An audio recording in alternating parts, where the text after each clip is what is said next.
Yes, everyone. Good evening.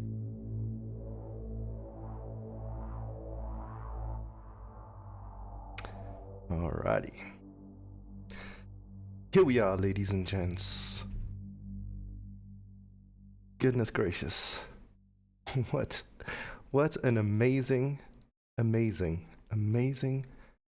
just incredible privilege it is to be beaming to you from this beautiful continent of Africa. It's your friendly Euphoria. We're live from Johannesburg in the southern end, South Africa that is. And we welcome you to this evening's program. We're doing a good old episode of StoryTime. This is chapter 15, or episode 15, as you may call it. Basically, this evening, we're going to be looking at quite a few interesting things, specifically around the amount of just PsyOps that we are experiencing as the public. And we are going to link this to some of the events we've had recently in our news cycle. Not only that, but we're going to be talking about the dark politics around it. Now, when I say dark politics, what I mean there is specifically the UFO file and everything that goes around that, because that is one of the highest secrets that governments keep. And so you often find that mechanism of secrecy at its highest, most intense form when you get around this topic.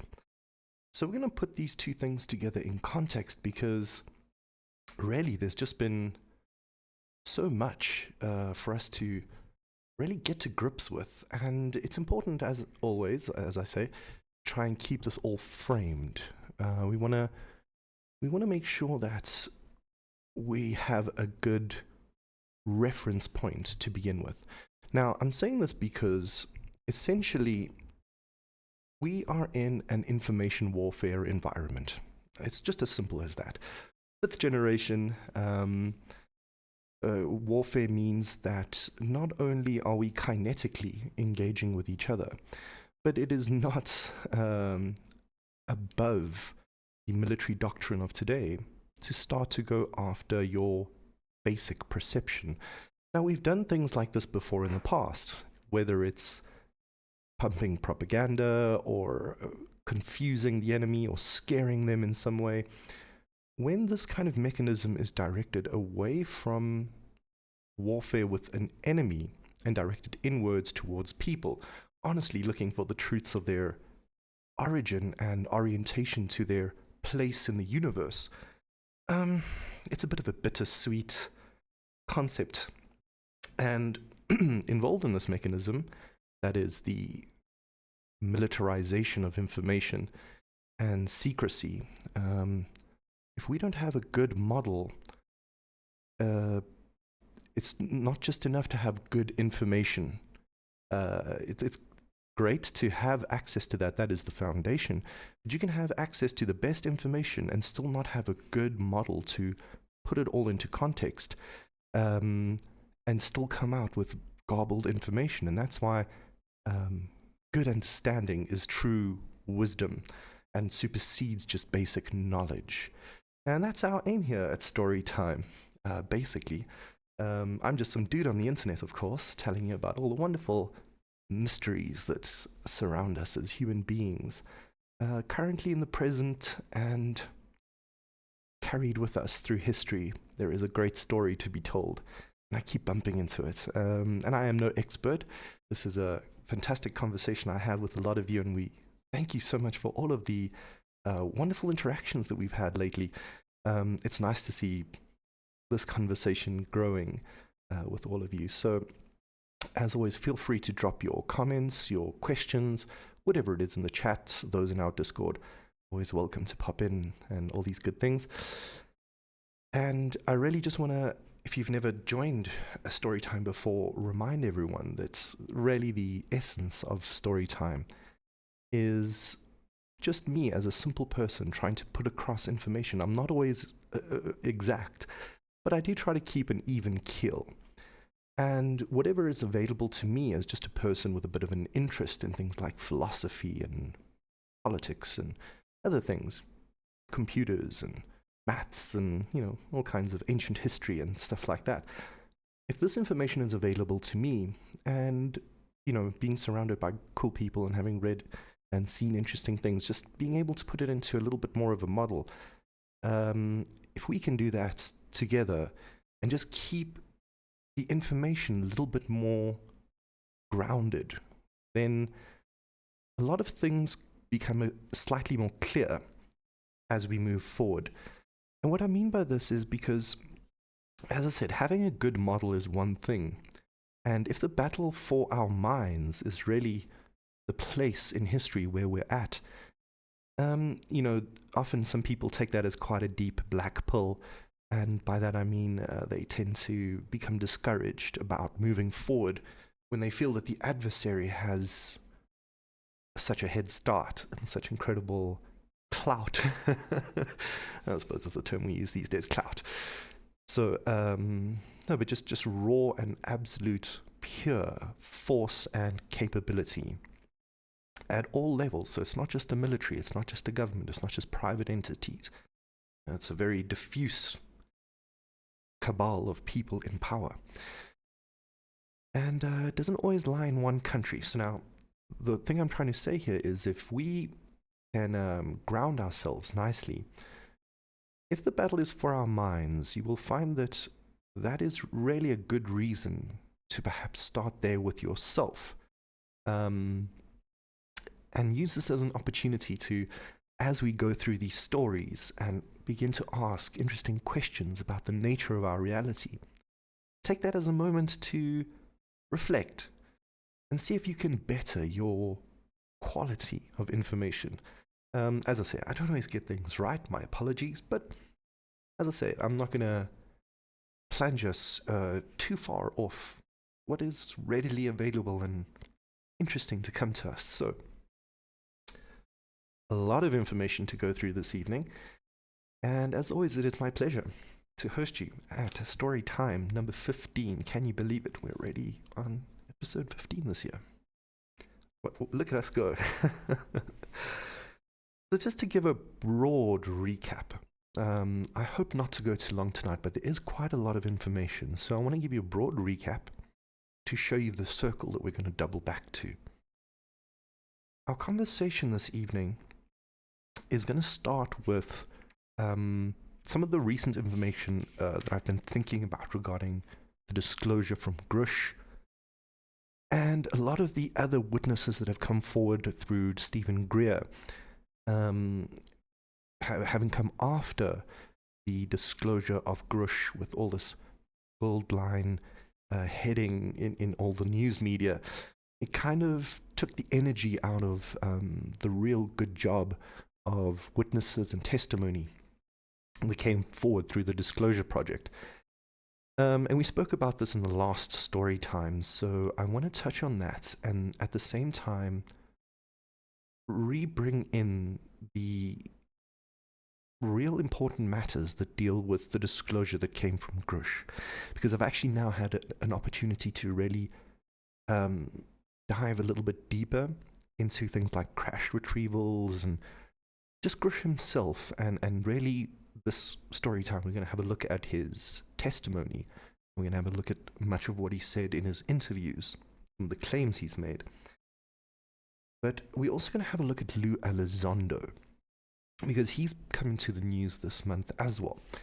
And we're going to, again, have a look at how many years later we discover that many of these people that claim that they're helping us bring disclosure never really left from being under the wing of the government. And so, unfortunately, questions must be asked people's credentials that claim that they are the arbiters of truth and instead bring forward these PsyOp things, and that's one of the themes of this evening. And to do this, we're going to go a little bit further back, and we're going to look at the origins of crash retrievals. And there we're going to see some interesting characters and the rise of things like the Cosmos Club, and just the whole idea of secrecy, how it works, because therein lies the idea of psychological operations. Okay. Now, psychological operations is really what we need to keep our eye on, because that is the bait and switch used by not only intelligence authorities, militaries, governments, and private entities, but it happens inadvertently. When there's humans that interact, communication is never exact. That's why it's always nice to meet face to face and to get to know a person. When we meet people and exchange, there is just more than a exchange of sound. There's a whole experience that goes with it. And this helps us build our sense of trust and understanding. Now, this whole mechanism can be hijacked. Yes, believe it or not. The government may deceive you. Corporations may deceive you. And militaries will definitely deceive you. And this is the whole object of psychological operations, is that they understand and have studied this mechanism and have committed it to the act of warfare. And so it allows them to, how do I put it, guide you. And by you, I mean generally us as the public. It guides not only our consciousness in a broad sense, but our attention in a very specific sense. Oh yes. Now remember, to these entities, your attention, your life essence, which is really what powers your conscious experience of reality, is the honey that they're after. And I'll explain to you why this will end up completing our conversation as we dive into the mystery schools, because there's an important dimension about the mind and our being and existing in this reality. And, this whole thing about UFOs and ancient history and all these things, they tie in. They tie in very deeply. And so too does the implications in our geopolitics. And generally, that's what StoryTime 15 is going to be about. So, as I said, your attention, ladies and gentlemen, is extremely, extremely important. Let me not waste much of it. Let's jump straight into the meat and potatoes, shall we? Hope you strapped in. Quite a lot of information to come forward, and as always, we try to do this just as a fun brush through the undergrowth of a dash of conspiracy theory and policy and all these good things. We try to use as much information as possible, and at the same time keep it balanced if we can. It's a tricky objective. Anyways, cheers to you all. Let's jump into it. Okay, so first things first. I want to talk a little bit about the news that has come forward this week. Now, quite a lot of big news. A little bit overshadowed in order of magnitude, depending which item of news. There's always so much going on in the world. But the piece that I'm really referring to is the supposed coup in Russia. Okay. Now, the coup d'etat, as you would say in French, is quite a dangerous thing. It's a overthrow of a government, politically speaking, where another entity will forcibly remove the older one to enact a new regime.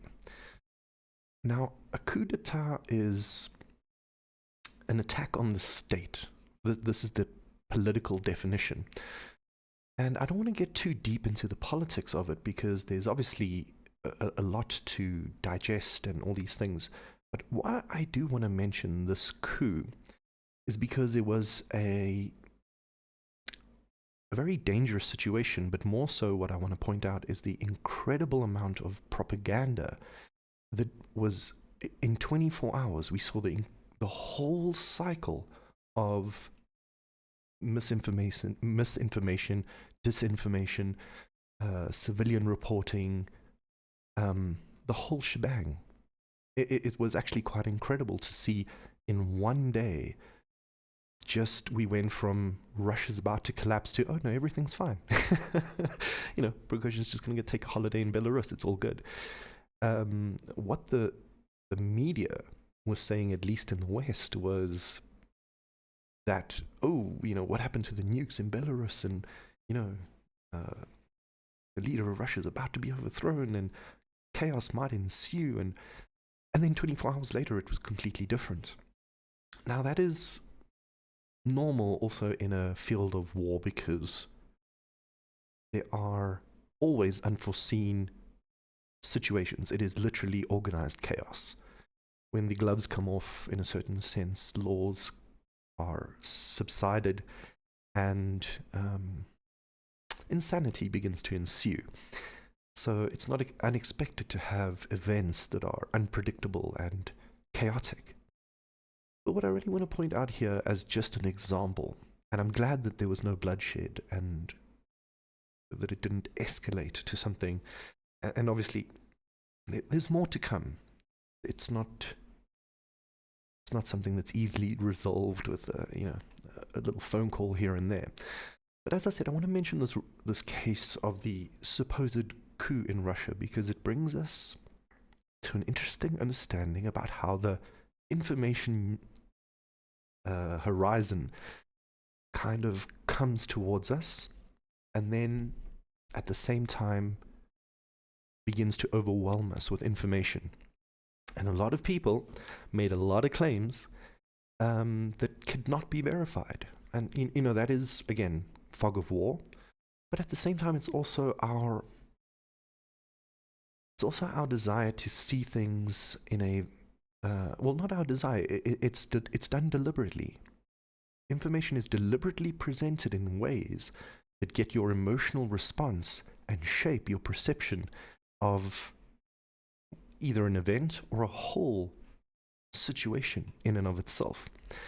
And there are countless, and I mean countless, examples in all of history where you will find deception of the highest level, sometimes in a mundane and not so conspicuous way, but other times in completely overt examples. I mean, in this program alone, we've spoken about the invasion of the Bay of Pigs by the CIA, unbeknownst to the president at the time, Kennedy, and the great tug of war that happened there, the great threat to the executive, which is the president, being told by this rogue and runaway CIA agency at the time that, oh no, we're just going to fake an invasion in Cuba with these trained and armed exiles by us and US tax money, and we're going to go and overthrow a president and invade them, and make this whole false information thing happen. And it's really an incredible story when you sit and think about it. And that's the point of this evening's story time. Is really a lot of the stuff that we're talking about is really incredible to think about. Same with the Russia thing. We really were worried about a nuclear escalation of civil war, because if Russia were to begin to fragment, as any superpower would, there would be an internal struggle. Militarily, this creates problems, especially when, in the case of Russia, you've got nuclear weapons, say in Belarus or Kaliningrad or wherever the case is.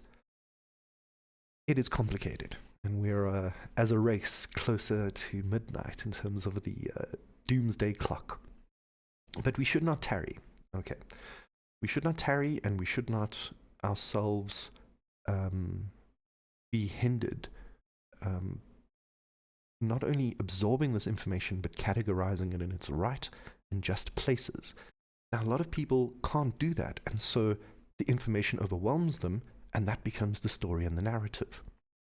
What I want to do tonight is just use, again, this complete cycle that we saw, and it can be any other cycle. I just picked this Russian one because it was, it had a Wikipedia page, literally, whilst it was ongoing. I wonder if it's still up. We must have a look at that. So it was a very serious situation. I do want to acknowledge that. I'm glad there wasn't any bloodshed and all of this. I hope there is peaceful resolution across the board in all conflicts, first and foremost. But at the same time, as I said, there was a lot of misinformation, and we still don't really know what is what. um, and I want to use this as an example, as one example of many. And as I said, we're going to look at Louis Elizondo and Grush as another type of psychological operation, where either the enemy might be thinking that, oh, we're weak at the moment, but we're just moving troops around, or there is a real threat, but we'll cut a certain deal, or maybe foreign money has come in and swayed our mercenaries, or all of these things cannot be verified. But that's exactly what they want: a little bit of truth, a lot of misinformation, and then that's how you get this very sticky and easily mixing, self-reflecting kind of news, and it can become all-encompassing. In fact, I saw a meme about how girls sleep very calmly and peacefully at night, and men that they're trying to get every tweet that they can about the updates. You see this cartoon character with bloodshot eyes, and that's true. We want to, it's very important, so we want to apply ourselves. But what do we apply ourselves to? Things like the Daily Telegraph and Politico, and just every news outlet was out there. And as I said, it's a whole psychological operation. Your attention is being weaponized, either for a certain agenda or against a certain agenda. And because media companies are complicit with government communications, there's a lot of laws. I don't want to get into too many specifics because there's quite a lot of information to bring to you this evening, but you would look into these official channels of communication and find that there is often back channels, and between government and media, just no independence between the two. It was supposed to be a separate branch of government, but we are not well informed, and that's why I think generally we are preferring social media and random podcasts like this one here, which again, I welcome you all to. So here in StoryTime 15, as I said, we're going to be paying attention to these concepts of PsyOps. And I think the best way to start with this is a bit of information that actually slipped my eye for a bit because there's just been so much. I mean, whilst they're trying to divert your attention with submarines and billionaires that, try and go underwater in things that look like a Coke can very deeply, where, you need a proper submarine. If that, I don't even know if submarines go that deep. I must check that out. But anyways, I'm sure that's all classified. Moving forward, what I'm trying to say is they're trying to take your attention onto one end and often divert it from another. So whether it's Hunter Biden tax evasion instead of actually going to prison for many other crimes that are yet to be accounted for, pictures of minors, other shady involvements with foreign nationals, and that sort of stuff is spy level treason in the books of some. Not my opinion, but it's interesting. There's a lot of attention, and in fact, I guess we have to pull up to give you an idea of how much information is now being smashed against the rocks of official narrative. And really, the official narrative is struggling to hold itself together. Let's look at, we were looking at Russia just now in terms of their coup, supposed. And again, I was saying coup with inverted air quotes there, if listeners couldn't see that. And I say that because, again, Prigozhin was after, he didn't name Putin by name, but it seemed to be going after defense minister. So the troop size was limited, the objective was limited. I don't know if you would call that exactly an attempt on the state, but there was this risk and there was this crazy information. But anyways, that's the Russian side. Let's look at the American side for a moment. And I think one of the things that just epitomized this whole difficulty of the narrative holding together the information and trying to distract us with certain stories and events and keep our attention away from others is really underscored by this video of the press secretary. This is Karim Jean-Pierre of the White House, and let's see, this looks like a Fox article. So it reads, Karine Jean-Pierre spars with reporters, refuses to answer Hunter Biden questions in testy exchanges. And, I mean, it is a little bit long, so I'm not going to play the whole thing for you. But I'll play just a little bit of the start, so you can see how she sort of first encounters a male reporter. Not that that's particular in this instance, I don't think. But he asks about the Hunter Biden thing. She says it's a personal family matter, and then dismisses him. And the next reporter, straight into the same question. And she's like, tries to handle that a little bit better because it's, I believe, a CNN correspondent who has traditionally, CNN has had a really good relationship with the White House and the press secretary. But she can't hold it together, and then passes her off to the next person, and the next, and the next, and the next, just keep piling into her. And eventually it becomes uncontrollable. And, you know, it's an interesting situation where the press are now lambasting the Biden administration's publics facing faces, you know, Karim Jean-Pierre, and I believe the other one is, his name escapes me, but he always wears that bland jacket. Well, very bland colors. But anyways, let's have a quick listen. Let me just make sure I don't blast your eardrums. Let's have a quick jump into this Fox report. And secondly, the president invited his son Hunter to the state dinner last night. I'm wondering if you could take us into the thinking and decision-making of why the president decided to invite I'm just not going to get into family discussion, personal family discussion.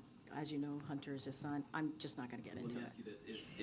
I also just want to mention that there's been a lot of other people that currently in the Northern Hemisphere, as you all may know, it's currently summertime, and so a lot of people are on holiday. And what that means is that Hunter Biden's actually, with a little slap on the wrist, been allowed to travel and continue with his holiday, and other people have joined him in a certain sense. So it doesn't feel like a lot of justice has been done. Let's listen further. I'm wondering if you could take us into the thinking and decision-making. Events at the White House. You could look at past presidents. I'm sure you have. So that is not. All right. So this is the next. Not a reasonable question to ask whether the President of the United States was involved, as this message seems to suggest, in some sort of a coercive conversation for business dealings by his son. Is that something, if he wasn't, then maybe you should tell us. So here's the thing, and I appreciate the question. I believe my colleague at the White House Counsel has answered this question already, has dealt with this, has. So at this moment, she still has control of the situation. Outside of what my colleagues But watch. have shared, and so I would refer you to him, and the D would refer you to them. Go ahead. Karine, can you just remind us what your colleague said from the White House Counsel, so we have it? I would refer you to them, and they will share their statement with you. Yep, that's another reporter dodged. From that podium, you've stated that the president stands by his comment from the 2020 campaign that he never once discussed his son's overseas. Now somebody's just piping in, and they're climbing in one by one. You stood at that podium and you reaffirmed that. Do you stand by your reaffirmation? What I will say is nothing has changed. Nothing has changed, and I will leave it there. Anything else, I will refer you to the White House Counsel. Okay, so, you know, again, the reason I'm pointing this out to everyone, and bless her cotton socks, she really tried, but the whole narrative is falling apart for these people. And when I say these people, what I mean is those that control the narrative. And it's not just one group, it's a group of groups, and it's constantly changing. And that is why it's warfare. And that is why it is important that there is a centralized form of communication control. And that's why I was mentioning, if you really want to go deep into this, you look into the laws that often countries use to control communications at an infrastructure level, and at a social exchange level. So that was poor old Kareem Jean-Pierre getting lampooned from all these reports. There was a couple more, but I just wanted to make the point that when we talk about PsyOps, we can see the same kind of thing here. The whole Hunter Biden thing is linked very recently to the Durham report, and we've gone through the Durham report before in one of our story times, and we again see that lawmakers are just absolutely flabbergasted at just what he is bringing forward in terms of the insidious corruption that political opponents will use, and they do this by hijacking parts of the intelligence and law and executive branch. And when they have access to judges and they have access to presidents and Congress people, they can very often control narratives. And not only control narratives, but guide politics. And this is often what the supporters of Trump will bring forward as their argument, and saying, what other president in history has ever had such a large amount of political pressure placed against them previously and consequently even now as we speak? Now, it's interesting, that point, because Trump is now going through the second indictment. There's another third or something like that. It's really unprecedented. And he has claimed many times that he's part of a psychological operation of spying and control of public opinion against him. And even CNN this last few months had to come forward and say, well, there may actually be some, how did they phrase it? I believe they said, well, I'm paraphrasing, but they basically said that they do believe that there are some things that have redeemed a few of Trump's arguments. They didn't want to give him all the credit, but they did sort of say, we've had to accept some of it at least. But some of it is all of it in a certain sense. If you're performing illegal activities against your sitting president, even prior to his election and during, that is a very, very, very serious crime in any country. Any country. And I know we look to the superpowers here, but again, we should also think of our own situation, using them as an example. So that is the kind of PsyOp information that's presented to us. And as I said, mainstream media is where we try and get official information. And we looked at previous story times also how, with regards to the UFO UAP disclosure situation, even there is a lot of PsyOping. There is much disinformation, and if you get too close to the truth, it can be a deadly force that you encounter. And that's been, I'm not even going to dispute that. That is, we got too many examples of that on record. You need to understand that there is a value cost analysis done by these forces, that if you are to try and, let's say, bring, like Tesla, let's get a stupid example. Nikola Tesla wanted to bring free energy to the world because he understood the Schumann resonance of the planet and, electricity beyond any person at the time, possibly. There were other greats at his level. Certainly people like Heaviside and Steinmetz and all these others. But what I want to say is that he wanted to bring forward energy to the planet for free. JP Morgan cut his funding so quickly, and his whole project of Wardenclyffe and all his experiments, his laboratories, everything just began to tumble downhill, and he died penniless in a New York apartment in 1943. And that was a great man to our history that we lost, and we couldn't keep him sustained. Now, again, in the 1920s, 30s, 40s, 50s, 60s, it was much easier to control the information narrative. When you had something like Operation Mockingbird, let's bring that up on screen while I chat about it. This is an example of how intelligence forces will capture the media. And when they do, newspapers like in the 1920s were there were still independent reporters that really were good at doing their jobs. And so, for example, we see with Roswell and other cases, the local newspapers and radio stations were trying to broadcast this and often stopped because, there was some independence there. But nowadays, all of this has been absorbed by bigger conglomerations every single time. And now there's only a few media companies that run the whole shebang. And a lot of them have a rotating door with government. So when you look at something like the COVID op, I mean, the whole world followed almost in lockstep there.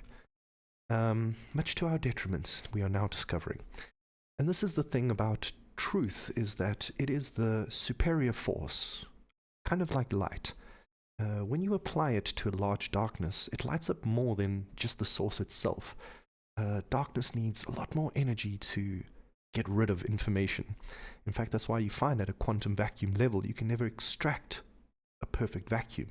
There's always something that spontaneously will be measured in even the most perfect vacuum that we've ever tried to make. So I want to just go back to Operation Mockingbird.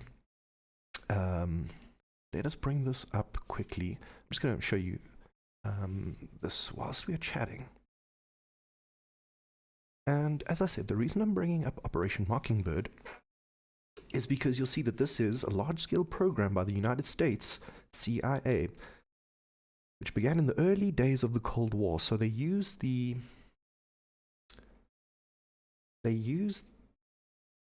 topic of dangers, threats, national security, and all of that to hide their secret activities, which are often illegal. And this is what we also put forward with the Greer disclosure recently, the illegal secret government, as it were. But back to Mockingbird, we can see here that the background of this is basically that the United States, efforts were made by the United States government to use mass media to influence public opinion internationally.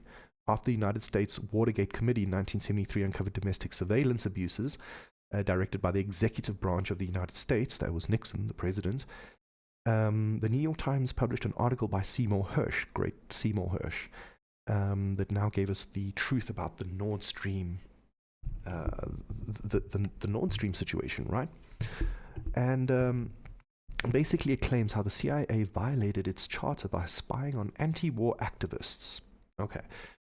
Now, it goes on, and eventually accumulates with the Church Committee, who again were the people trying to get to the bottom of the CIA illegality, because that's where we came up with the famous heart attack gun, right? This is heart attack gun CIA. I think that should find us what we're looking for. Let's check some images here. I'll just show you. Yeah, there we go.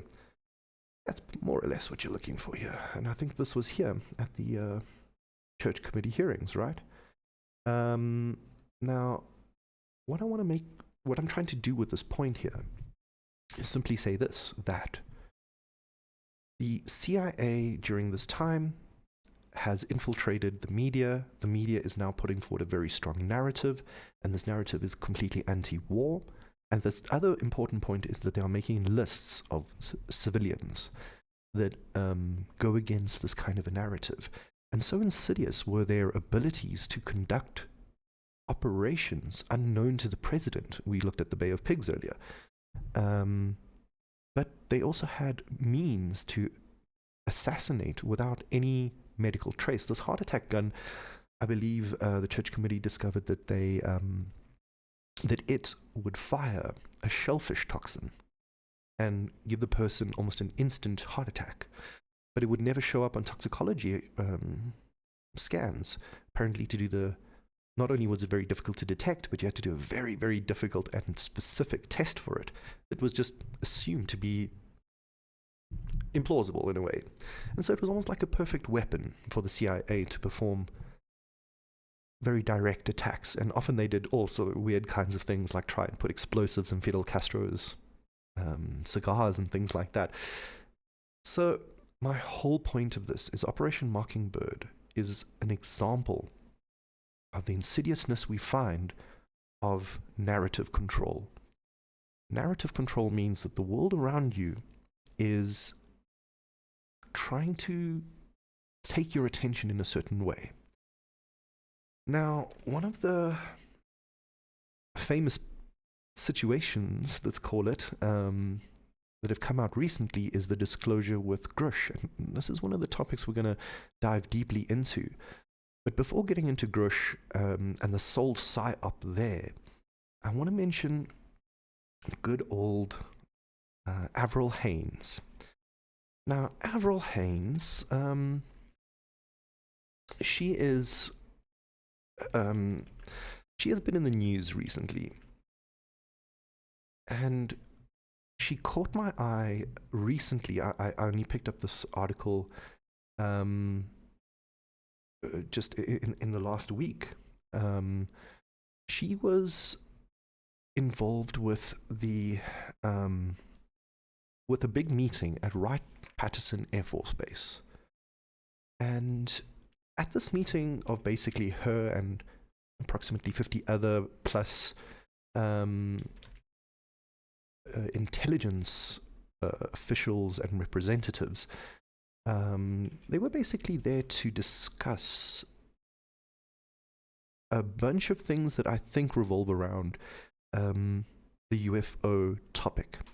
Because Avril Haines was the one that, not only being part of secret programs before she came under the spotlight with classified information and the Department of National Intelligence and UAP related stuff, she was she was known as the drone queen, right? Because at the time she was deputy along with Brennan, who was the drone king, right? And these two were happily striking even American targets under, for example, the Obama administration, American civilians, one of which was even a minor. But when national security and all of that gets balanced out and you have this very powerful secrecy mechanism, a lot of that gets swept under the rug until people like Julian Assange come out, and we all see what happened to him as a whistleblower. So that's why when people like Ulu Elizondo and Grush get the red carpet treatment, I get a little bit suspicious. But, Avril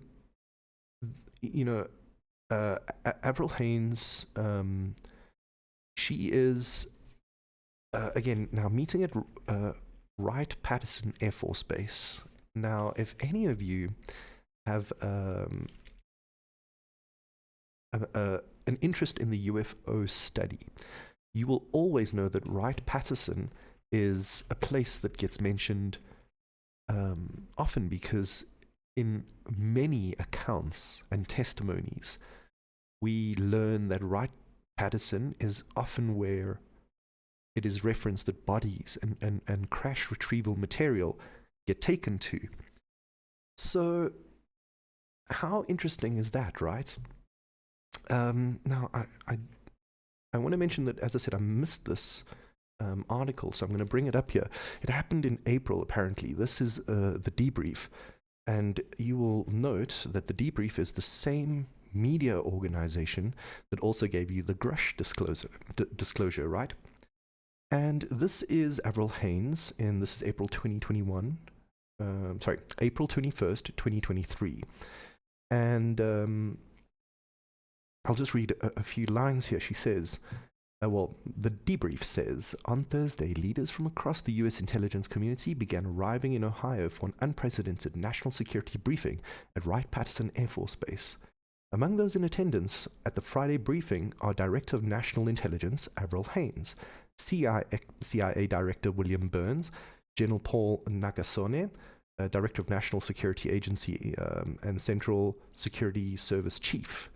So that's the NSA and the intelligence side of the military. Now, they were also there with the several members of the House Permanent Select Committee on Intelligence. Now that's important because that select committee is the very small, fine line of elected officials, in this case politicians, read into specific programs, on board with the whole agenda. They're the ones that are part of these discussions. So we hope that we have chosen our elected officials well and that they are representing us well and giving us information truthfully. But I'm afraid that mechanism is not perfect, and we've looked at that before in other episodes of Storytime. We basically said that in these cases, often, as these politicians are read into programs, they are shown things that may or may not be true because of the unacknowledged secret nature of these special access programs. And we also have a bit of a runaway military, so to speak, in government.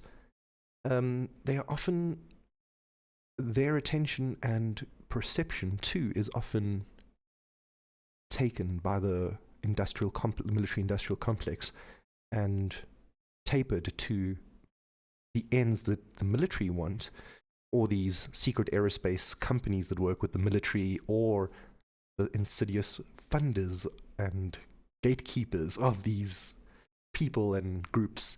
You know, as I say, it's a diffuse, when we say the deep state, we have gone to great lengths to show how Peter Dale Scott, a great academic of the matter, points out that it can't be called a state almost because it doesn't seem to have exact leadership mechanisms. It's a battling cloud of forces, as it were. But it's interesting to remember that it's still there, even though it might not have defined borders. But let's jump back to Wright-Patterson, because that's going to be our main topic here. This is why I'm bringing this article up and why I find it very interesting that these intelligence people are meeting just before the disclosure of Grush, who himself is a very highly acclaimed military person. In fact, we know that he's been part of these operations. I think on the record, he's been part of the 3rd Space Exploration Office. I think that's the one I found, and many others have found other credentials that do check out with him. But just because you have credentials like Elizondo doesn't mean that you're to be believed, and we'll look at why in just a moment. So I want to mention here just a few things before we leave Wright-Patterson. What we have here is a place that in the 50s and 60s and 70s keeps going on the record, even today, as a place of not only UFO phenomena, but as a place where recovered craft and bodies, live and dead, so entities, biological, extraterrestrial biological entities, are kept or studied, or whatever the case is. The other thing I want to mention is Avril Haines. The reason I link her to Grush is because part of this whole affair here was, in other words, this meeting that these intelligence officials went through involved members from the National Space Intelligence Center, NASEC. And NASEC are the ones that basically gave us the info about Grush. Now, even I was bamboozled by this. In fact, if we go to the brief article, let me see if I can find it here quick. David Grush, because I want to show you something here, specifically talking about psychological operations and how in the David Grush article, and I believe it was the debrief, mentioned a person giving information forward. And let's do a quick search here. I believe his name was Jonathan Gray. Jonathan Gray. How quick was that? So here's a little example. I got fooled by this as well, because it's quite a generic name. But I wouldn't think that these people are the way that they are, but they is the way they do. Anyways, what I'm trying to say here is, talking about psychological operations, the debrief gave us David Grush, and I link them because this gentleman here, Jonathan Gray, is a pseudonym we only found this out a little bit afterwards, that Jonathan Gray doesn't exist. Here I was when the information came out, quoting this person. Now, why is this an interesting thing? Because, again, they are trying to capture your attention. Jonathan Gray is the one that gave us all the crazy information. He was the one saying, oh, bodies, extraterrestrial peace treaties, possibly, whatever the case is, really saying outlandish things. But when you look at David Grush himself, who we now discover is the same person, he's a lot more measured. You ask him a straight question, he's going to give you a very generic answer. You know, Ross Coulthard asks him, for example, we'll have a look later, something like, so what you're saying is that there's alien craft that have got alien inhabitants that have possibly even, you know, murdered human beings. And he's just like, well, yeah, it appears to be the case. You know, just, that's, yeah, it appears, you know, I'm not saying that, but that's what appears to be the case, dear Grush, you know, is he's not pinned down on the arguments. And, he, you know, we also know that he's himself hasn't been a first-hand witness to these accounts. He's just relaying information. This is another example. Jonathan Gray, top secret clearance, who works for the National Air and Space Intelligence Center, doesn't exist. His information is completely phony. It's just information that they push out to you to try and capture your attention. And so when Avril Haines, again, a nice article from the same media company talking about Mockingbird and stuff like that, when Avril Haines goes to meet with these people, and then a few weeks later we get people like Grush and Disclosure and Senate committees that are supposed to be our representatives meeting, getting informed, it's a lot to take in all at once. But I'm going to just tell you straight that it's not a clear picture. It's not said and done that that is disclosure, real and true, and that the information that they're giving to us is worthy of being taken in as an important, truthful piece of the machine we're trying to rebuild here. That's why it's difficult to trust people who commit to warfare and as part of warfare will commit crimes. For example, if you had to ask good old Lou Elizondo, if you had to ask him 2 years ago, are you still working for government? He would say, no, you know, I left the government because, you know, I resigned and all these things. And then 5 years later, what do we discover through the through the information given to us by our good friend Mr. Greenwell at the Black Vault? He does a Freedom of Information request, and things now suddenly don't match up very nicely anymore. Here's an article from The Intercept while I just pull up the other info. And this was June 1st, so 2019. So already in 2019, we were asking questions about Lou Elizondo and, you know, is he the person that he claims to be? Now, as I said, Greenwald from the Black Vault does an incredible job of going through this. I just wanted to bring this up here. This is the first resignation letter we got. I know it's not very legible, but I'm just going to try and blow it up for you there.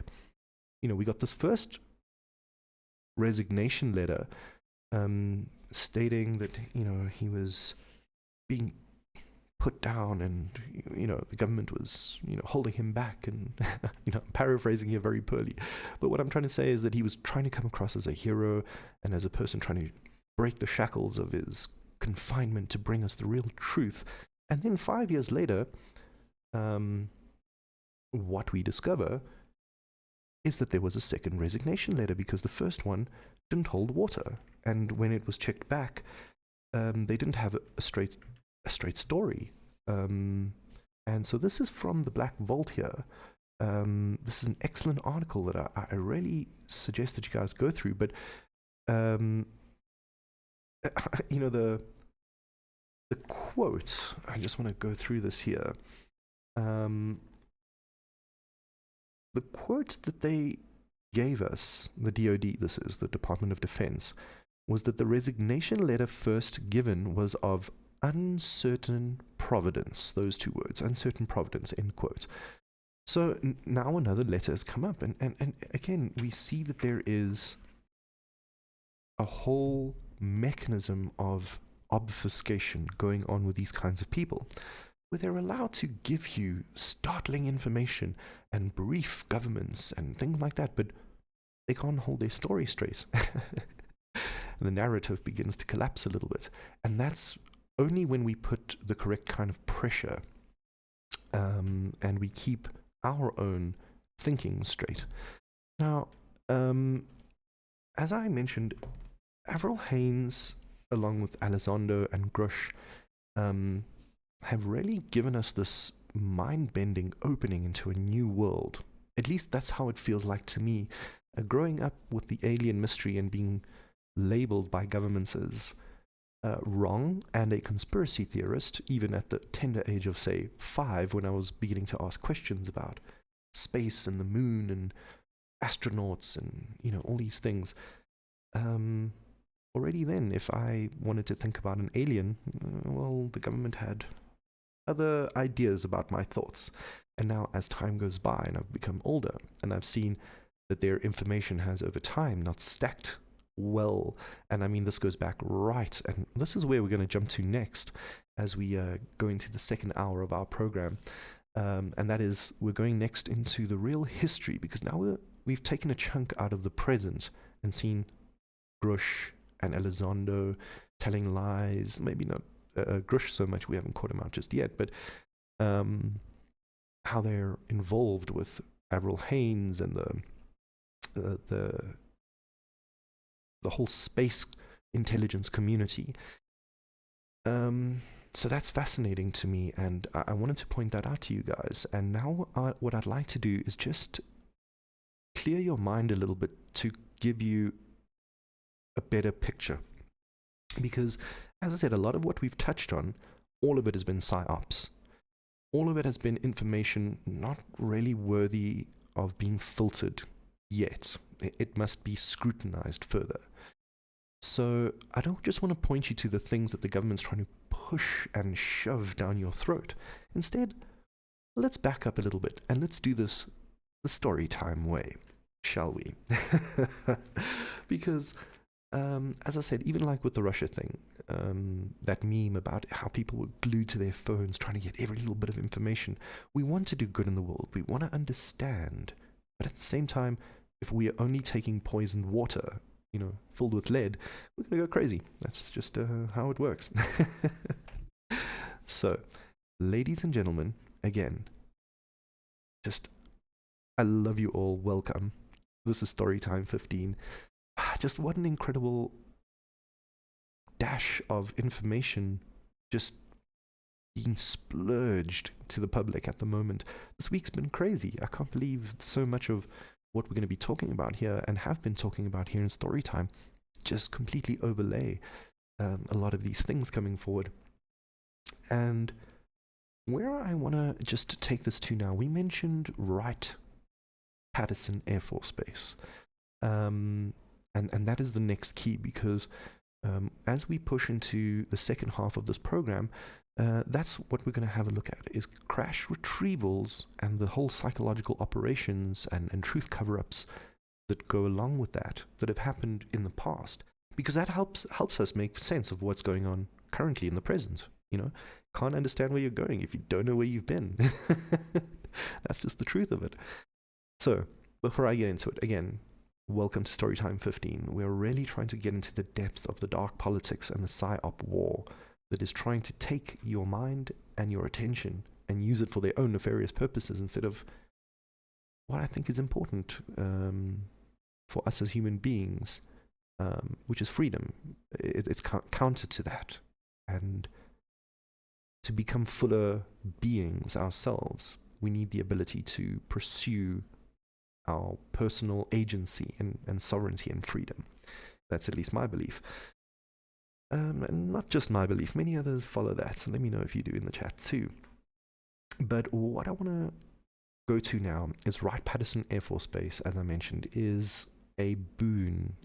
It's a monolith in the whole story of UFOs. many testimonies have come out.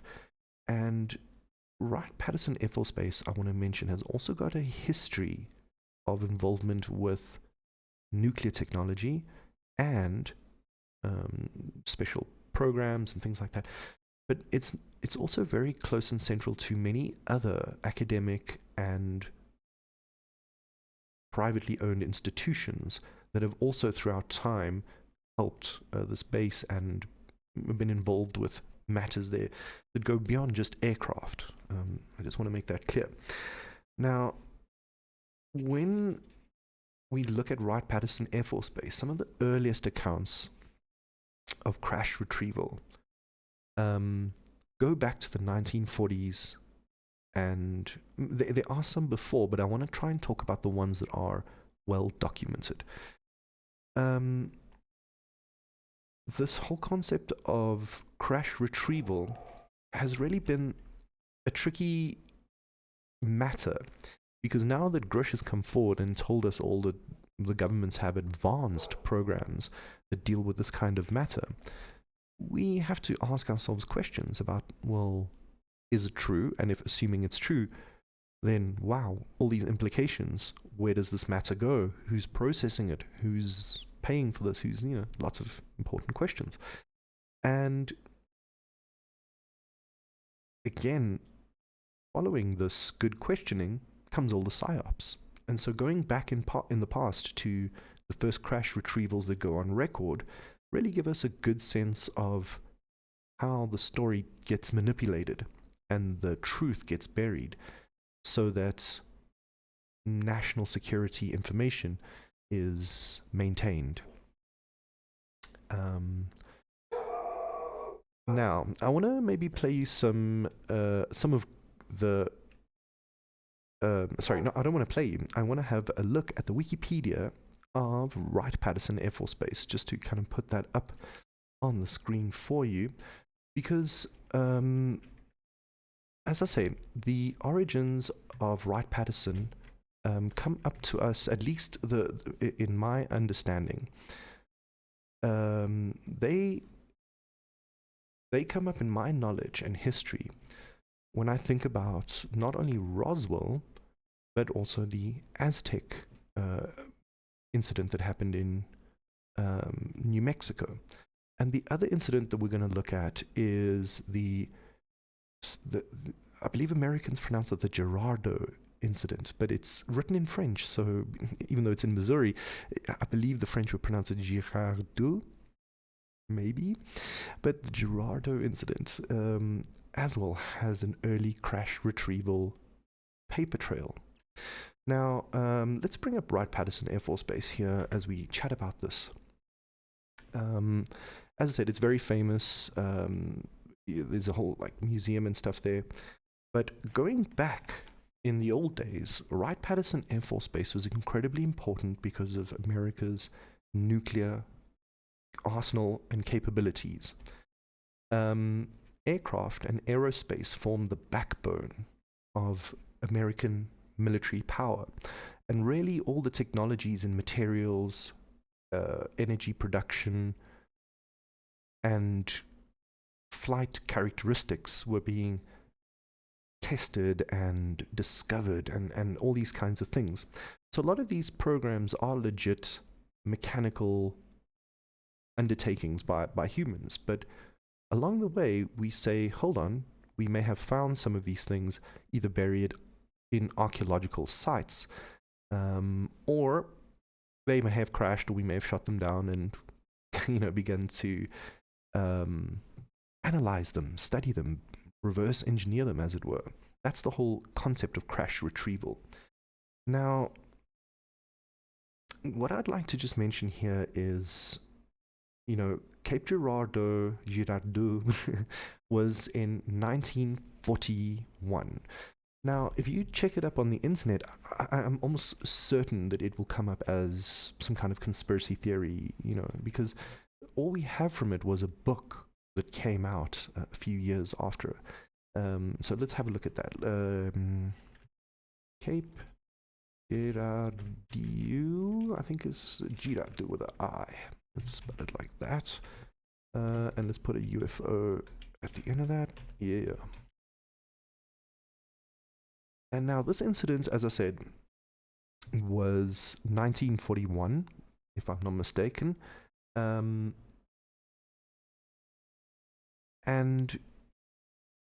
as a story, let's just set our minds to the correct clock here. Okay, in the 20s, 30s, and 40s, the whole concept of ufology, the whole concept of flying saucers, the whole concept of alien beings, ETs, MyLabs, abductions, cattle meat, none of this was really on the record of humanity at that point. Remember, we didn't have the internet at that section of time. And so a lot of these stories were very local. And, you know, the events that go back that far tend to be marred in very sparse information, but a lot of storytelling, because that's basically what they had access to, was print and voice, people sharing stories. And of course the military and the government were the official narrators of truth. And again, this is in Italian. It's interesting. But anyway, the point of the matter is that Cape Girardeau was one of the first incidences. Very soon after, we had Roswell, and we looked at Roswell very, very keenly earlier. And then very soon after that, we had another incident called, I'm actually not sure what it's called, but it happened in Aztec, New Mexico.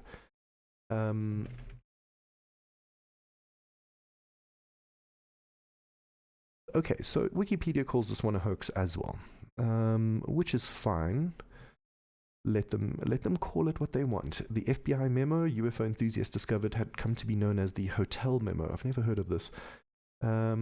Which is available for viewing on the FBI's Vault website. Interesting. Though the memo had never been classified and had been making the rounds online for some years, it was seen as proof of official cover-up by the US government. The memo contained the report of a man named Guy Hottle, who was an FBI agent in charge of the Washington field. At the time, it was addressed to Edgar Hoover and indexed on the FBI records.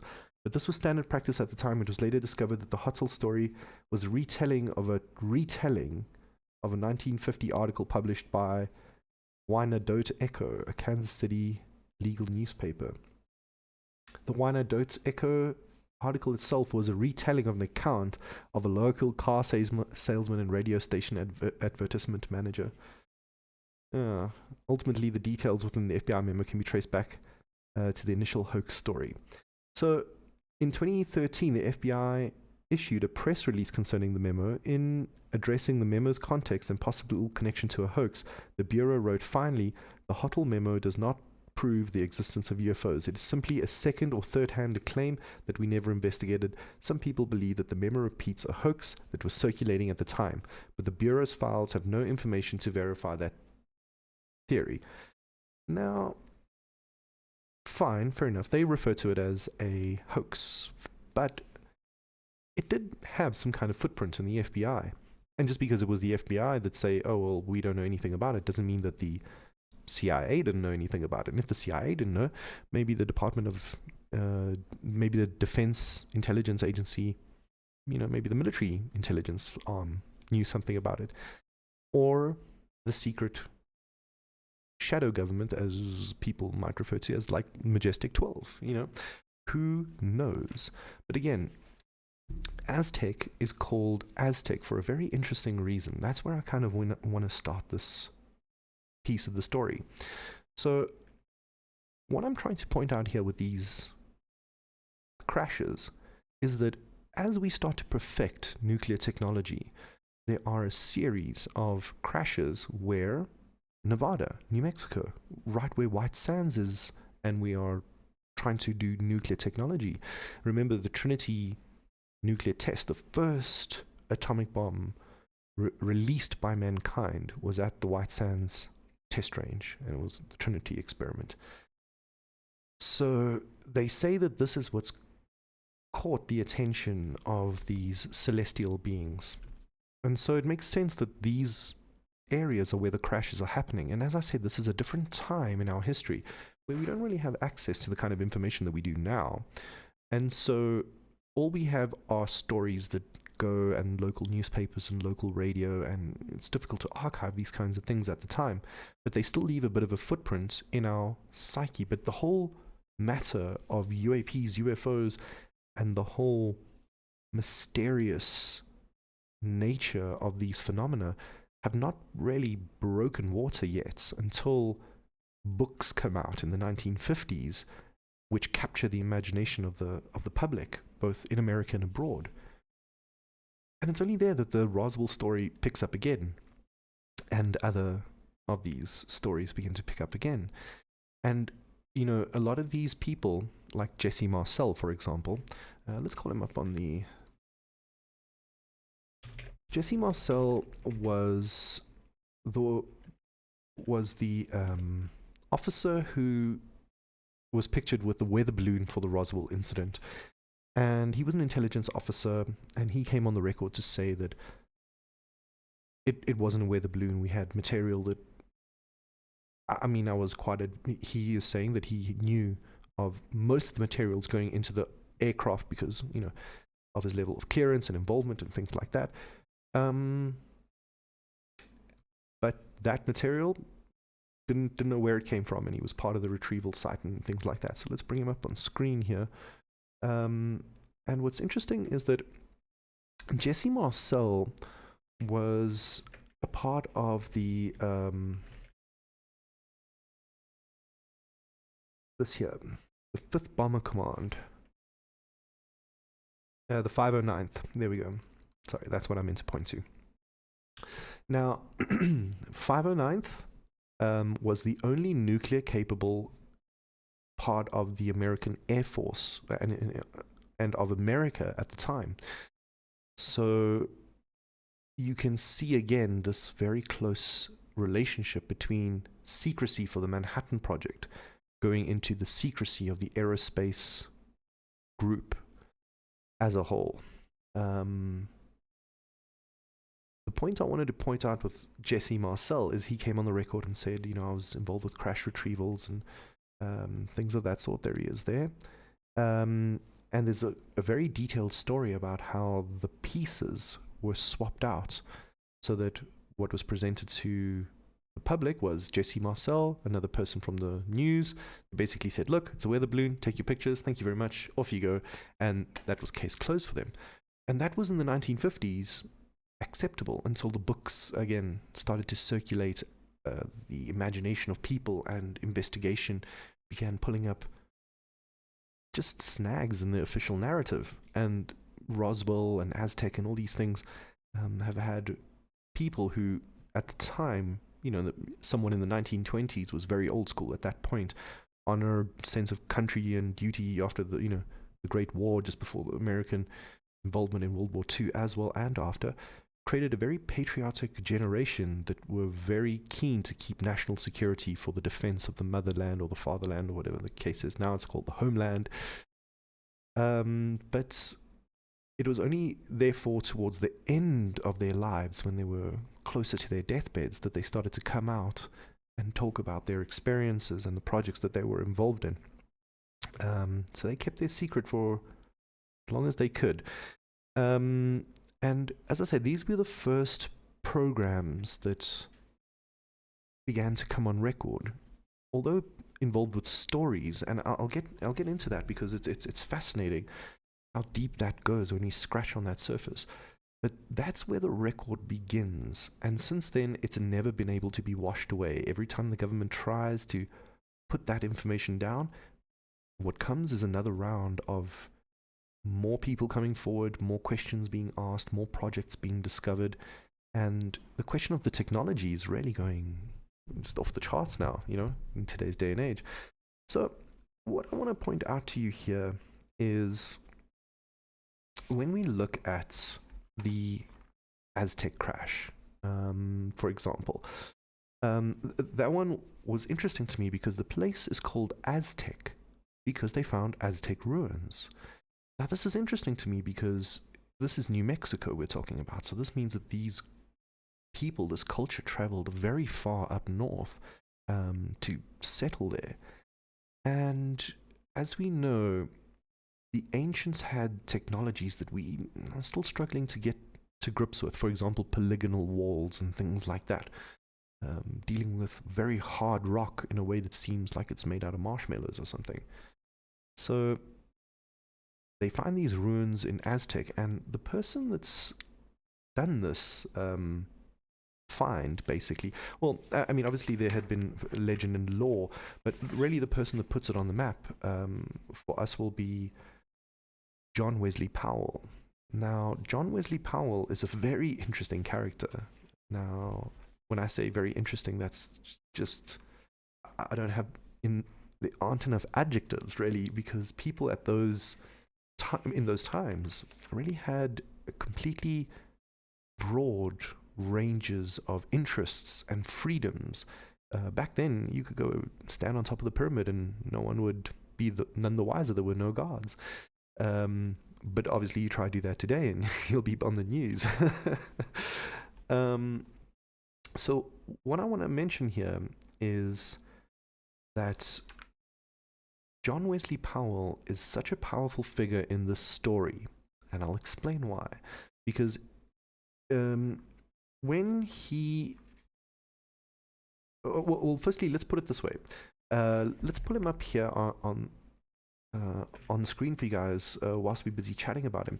Because he's a very interesting character that is one of the first people to begin writing about these mysterious ruins and things like that. He's the first person sanctioned by the government, essentially, to take a massive undertaking in the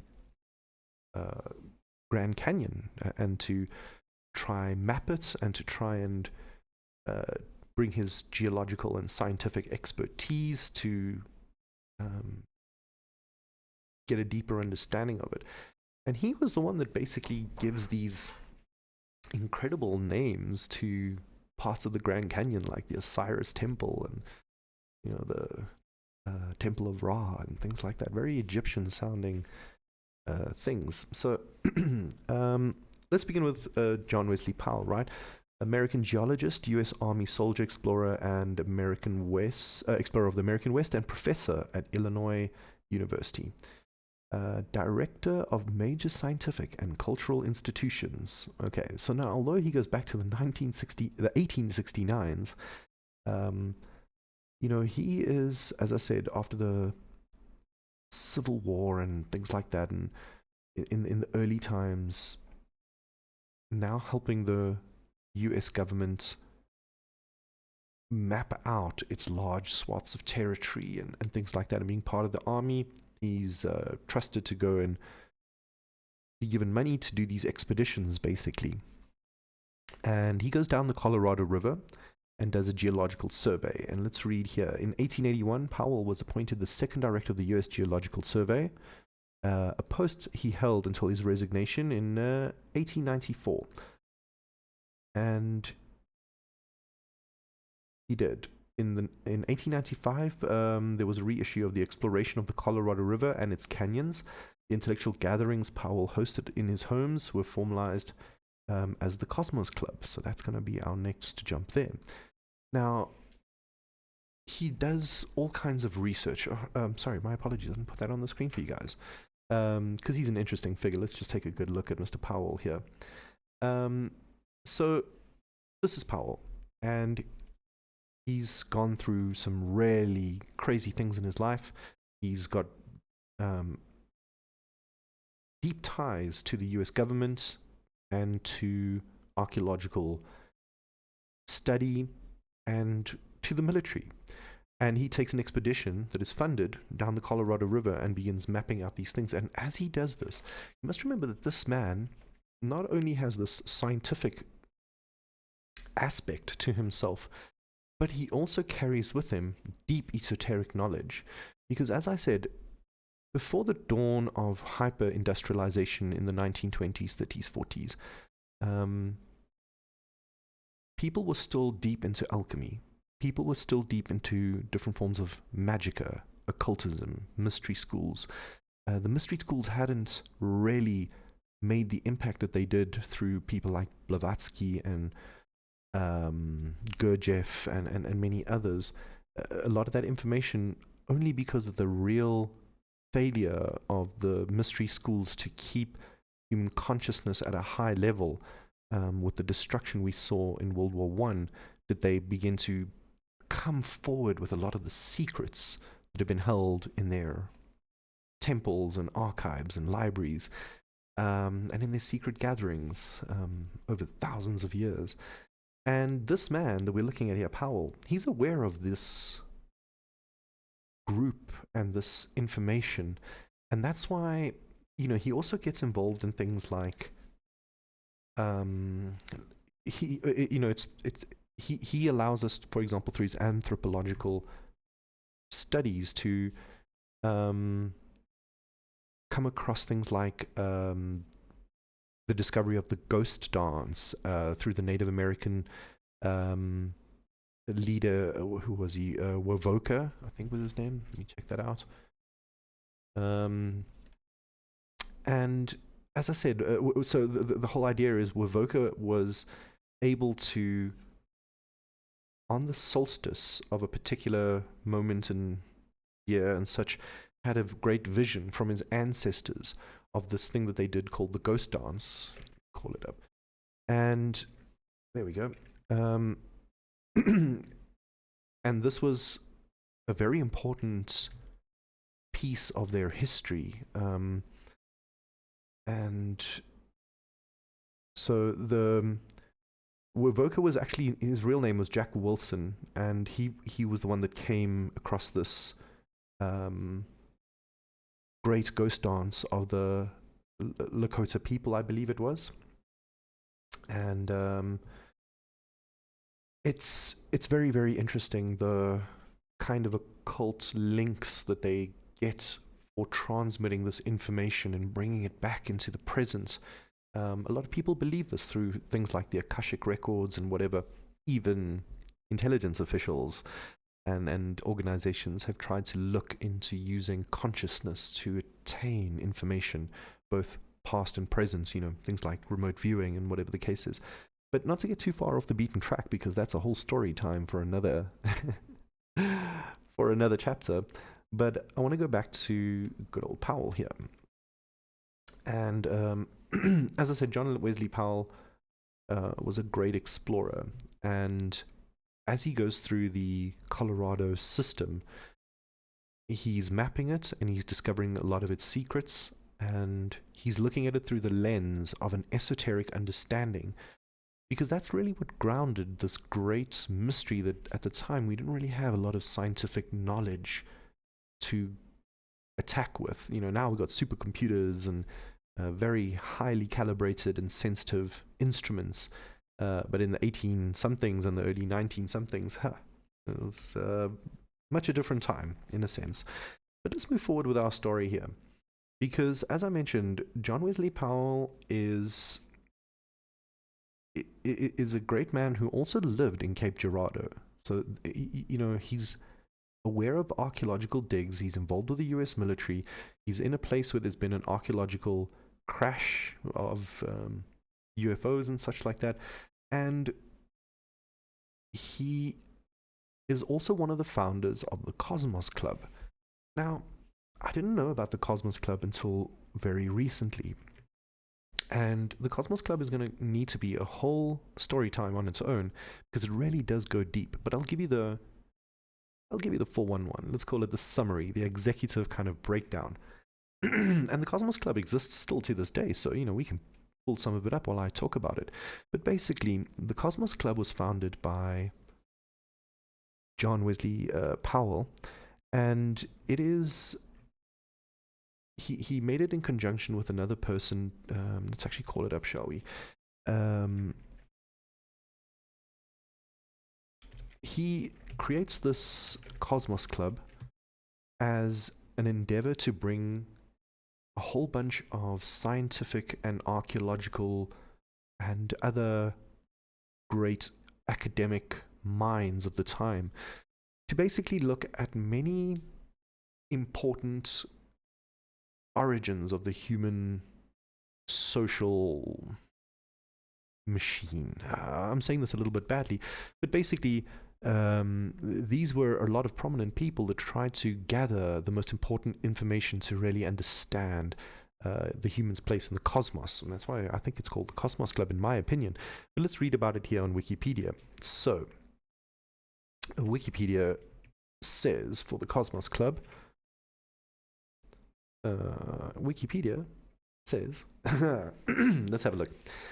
So, it says here, the Cosmos Club is a private social club in Washington that was founded by John Wesley Powell and is a gentleman's club for those interested in science. Among its stated goals, the advancement of its members in science, literature, and art, and also other mutual improvements by social intercourse. Okay, so not through social discourse, through social intercourse. Now, what's really interesting about the Cosmos Club is it features almost every person that you can think of that has come across the UFO file. Everyone from Hynek to Kennedy, who I just want to put on the record actually resigned from the Cosmos Club, and who knows why. And I'm talking about John F. Kennedy. You can see here just by their logo. Let's pull that up and get a nice big picture of that. Actually, let's just go to their website, shall we? I'm sure we'll get a better picture of that logo straight from... Here we go. Okay, so this is the Cosmos Club.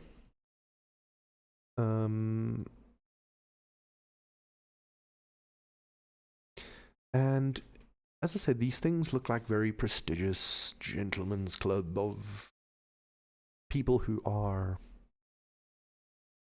various renowned and have great esteem in their various fields, and they're trying to get over time, it's basically been an endeavor of these folk to try and get better understanding of humanity in terms of, as I said, like the arts and sciences and astronomy and stuff like that.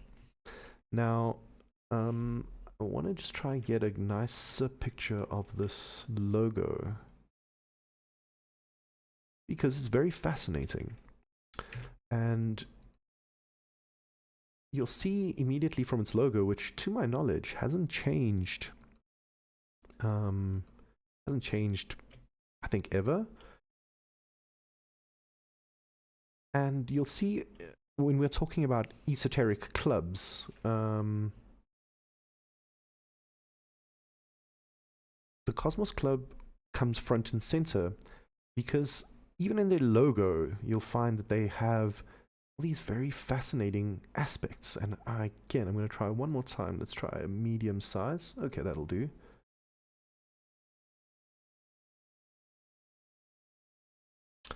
All right. Meh. Blocks me, it does. Alright, we're just going to take it straight from here. I'm sure we'll be able to see what we need to. Now, again, for those of you that are listening to this podcast and can't actually see this exact logo, let me describe it to you. Basically, it looks like the world, as seen from the North Pole looking down, with great big angel wings coming out of the planet, and the planet seems to be floating on this interesting cloud or coming out from this interesting mist of sorts. And above it are a constellation of stars. 6 between the wings, 2 on the edge, and from the top is a giant eye radiating light looking down on the planet. It's all very esoteric looking, in my opinion. But I don't know, that's just me. You let me know what you think. And as I said, the Cosmos Club is a bit like the Bilderbergs. It's this private club of these rich folk that talk high science and have with them almost everyone that's had contact with the UFO special access programs of yore. And that's where Powell comes into the picture. And as I said, Powell is at Cape Girardeau and he's showing up at Aztec. And someone else that ties into this story. Because, the interesting thing is, again, we're trying to point out that when we talk about disclosure, wreckages, and PsyOps and stuff, we often find that the people involved in these things have a deep esoteric knowledge. And I want to keep threading that point into this episode because that's really the final closing matter that I'm going to address. Because with all the mad seas of information vying for the label of truth, we sometimes need a good spiritual grounding, both for our minds and our souls, to really get a much clearer picture. Whilst we digesting all of this, this is really why I want to bring people like Powell to the forefront. And these crash retrievals that have been happening in the Nevada desert, and the Cosmos Club is such a key in the alien in information that we have. So it's really, really fascinating to put all those links together and to look into it deeper. And there's definitely a lot more that I encourage you to go and jump into there. But what we see again is how these organizations begin to form and have these links with both the military and academia. And, it's things like that that also, for example, give us people like Frank Scully. Frank Scully is also running around during this time of Aztec. And what's really interesting about Frank Scully, he's a really fascinating character. I only vaguely remember this whole story having read it. Let's go through it together then, just so that we got it nice and fresh in our minds, shall we? So now, Frank Scully, or Frank Joseph Xavier Scully, is an American journalist, author, and humorist, a regular columnist. Now, in his time, the way I understood it is that this guy here, unfortunately, there's no pictures of him here on the Wikipedia. Let's see if we can get some images here. There we go. Now, this guy is living large. Although, as far as I understand, he's had health complications in his life that he came through. He kind of surpassed all of those hurdles, that threatened his life, and came through as a winner and bringing forward the message of, yes, you can kind of thing. He was a really charismatic person, and he was a columnist and a writer, and he was involved in these kinds of things. He actually was the first person, here we go, to basically co-author a book about flying saucers. And again, in the 50s, this was one of the first accounts of this phenomena coming to the public. So let's read a little bit here. It says, Scully studied journalism, authored some books, including Rogue Gallery, Fun in Bed, The Convalescent Handbook, The Secret of Magic Island, things like that. Okay, so Scully publicized the Aztec, New Mexico UFO hoax in 1948. He authored 2 columns in Variety claiming that dead extraterrestrial beings were recovered from a flying saucer. Scully's 1950 book Behind the Flying Saucer expanded on the themes of flying saucer crashes and dead extraterrestrials. Now, I think he claimed that there were about 16 bodies that were recovered at Aztec. And let's have a look at his book. And again, although Wikipedia calls it a hoax, you must understand that this book came forward through a person that had links to people who were a little bit more in the know, and perhaps in a certain sense kind of gave him the nod to go forward with this information. It was something new and novel at the time. I suppose new and novel being exactly the same thing, sort of, in this context. But what I mean to say here is, again, cast your mind back, that now we've got UAP hearings coming out of our ears. Back then, Roswell was one of the first times that reporters were asking officially about alien life and craft and retrievals. And so that's where someone like Frank Scully comes in, and you see he's also tying into Aztec, New Mexico.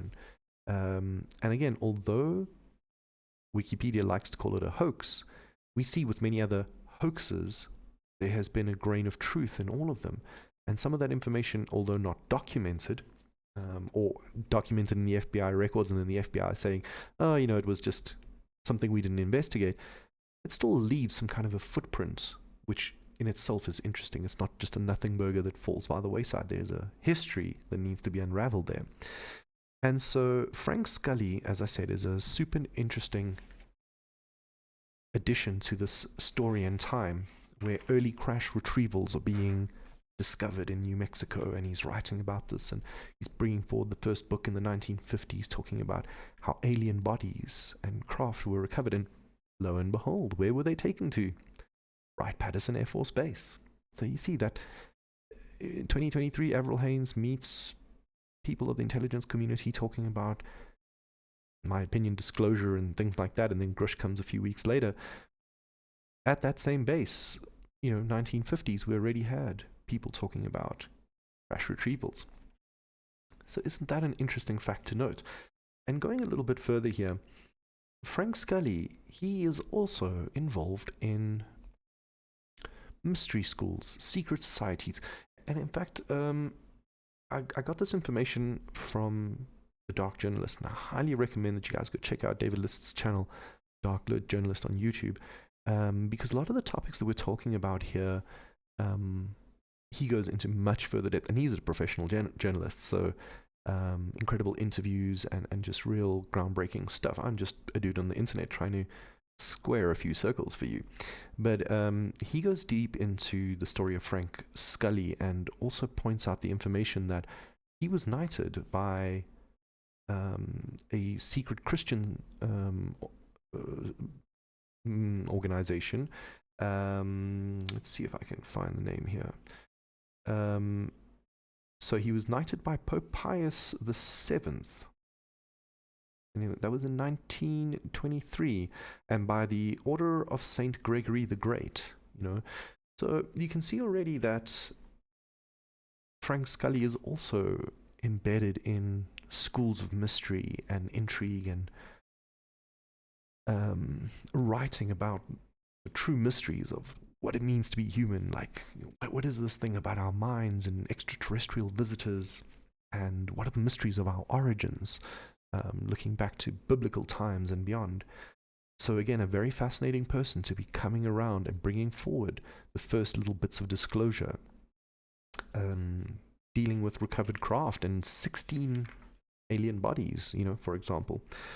So you can see here Cosmos Club through Powell and Scully beginning to form a clearer picture. But now the third person that we're going to bring into this is a very charismatic, one-legged, at the time, millionaire oil mogul called Silas M. Newton. Now, Silas M. Newton is a fascinating character. As I mentioned, he's only got like one leg, but he doesn't let his health problems and disabilities keep him back. Instead, no, he becomes a multimillionaire through the Newton Oil Company. And, he's just fascinating in all kinds of ways, because Newton, in this case, Silas Newton, not many people mistake Isaac, Silas M. Newton. He's a fascinating character because not only is he prominent and wealthy at this time, but again, involved in the esoteric. A lot of his oil he claims he found using what they call dowsing rods, which are sticks that you hold, and as you move over a certain area using your consciousness, the sticks will cross and show you whether it's water or some other kind of thing that you're trying to find. And so, he's been on the record. If you go to the FBI vault, there's an incredible investigation that they did, for other matters relating to fraud. He is a fraudster, or legally has been, charged of that. But he's involved in many things, and this is the point I want to make. As many of our characters that we're talking about in the second half of Storytime, they have involvements with many aspects, not just engineering, science, literature, ancient mystery school, occultism. They are real thinkers, and at the time, as I said, there's quite a lot of freedom because of the lack of technology and control. And everything is new. Air travel is new, technology is new, industry is new. It's a real spike for the human race at this time. And so Frank Scully obviously has a very interesting surname because, you know, we think of the X-Files. And I mentioned that that's interesting because Newton, Silas Newton, he gets there's an interesting story where he gets the interesting name Mr. X because Scully starts writing articles about this Mr. X. He's fascinated by this character at the time who's meeting at, I believe it was Denver University, and talking to students and coming across with really in-depth scientific breakthroughs or concepts, let's say, and they involved around magnetism and energy production and you know, hints that this could be like reversed alien technology or something like that. And so, of course, Scully takes a great interest in all of this and starts publicizing about this Mr. X and wants to find out who he is, and eventually does, and makes this link to Silas Newton, good old Mr. X. And Silas Newton also has an interest in UFOs. And Scully comes to find out that he gets his information from Mr. G. And he finds out that Mr. G is not one person, but a handful of scientists that are backfeeding him this information about the secrets of magnetism and energy production and undisclosed secret technologies and where they come from and all these things. So this is what kind of puts the FBI on alert, and it is from there that Silas Newton and Frank Scully end up on the radar of the FBI. And it's interesting because if you look at the very popular series in, I believe it was the 90s, the X-Files, you know, you had Mulder and Scully. And it's interesting because Fox Mulder is modeled off of Guy Bannister. And Guy Bannister, working for the FBI, involved with Oswald and the JFK assassination, I believe that there was a little bit of a link there between the FBI at the time dealing with Mulder and Mr. X and our oil mogul, good old Silas Newton, and then further on with Guy Bannister. So there was like some kind of a link there. And then, of course, in X-Files, you've got Fox Mulder and Dana Scully.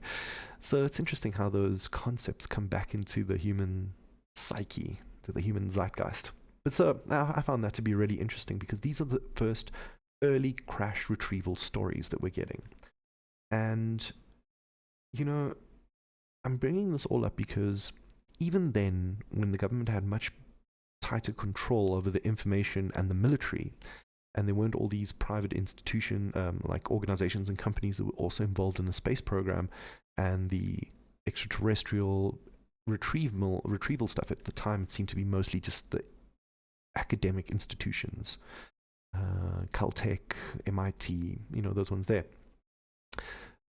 So although there was much more of a tight lid on the disclosure of retrieved craft and extraterrestrial beings, there were still plenty leaks and people coming forward, and that is really where the dam broke, and the whole concept of ufology was really born.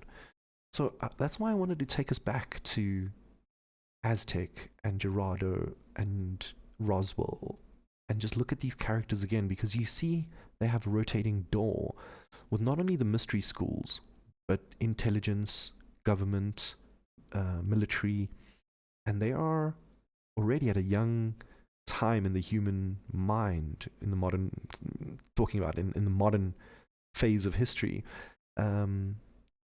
already dabbling and hiding and playing with our perception of extraterrestrial beings, crash retrievals, government secret programs, and all these things that also go back to the ancient stuff, which, is another story time completely.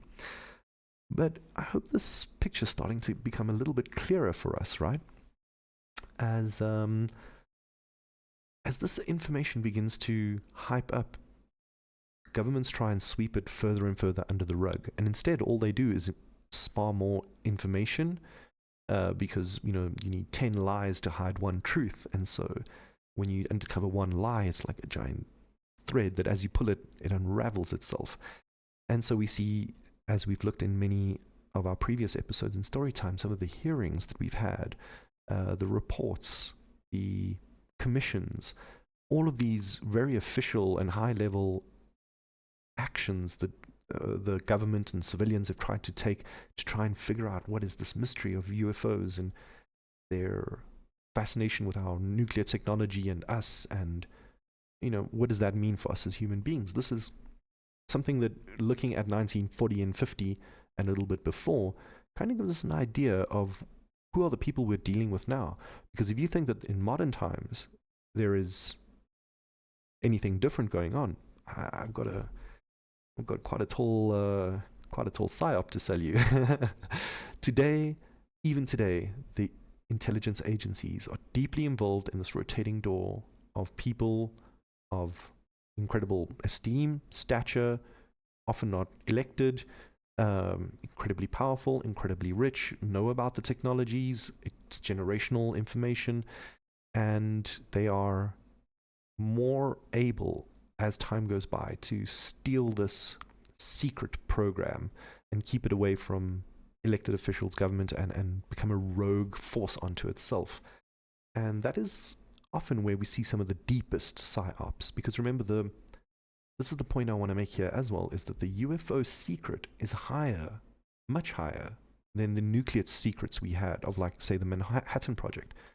So therefore, you're going to find a much higher level of cover-up, secrecy, and manipulation of laws, even in certain cases going into illegal extremes. Now, this sort of wraps up in a neat bow what we wanted to discuss here in Storytime 15, because it lays the groundwork for, as I said, we looked at the beginning, in the first half of the story, the modern times, Grush, Haynes, and the PsyOps kind of involved in 2023 and, just recently.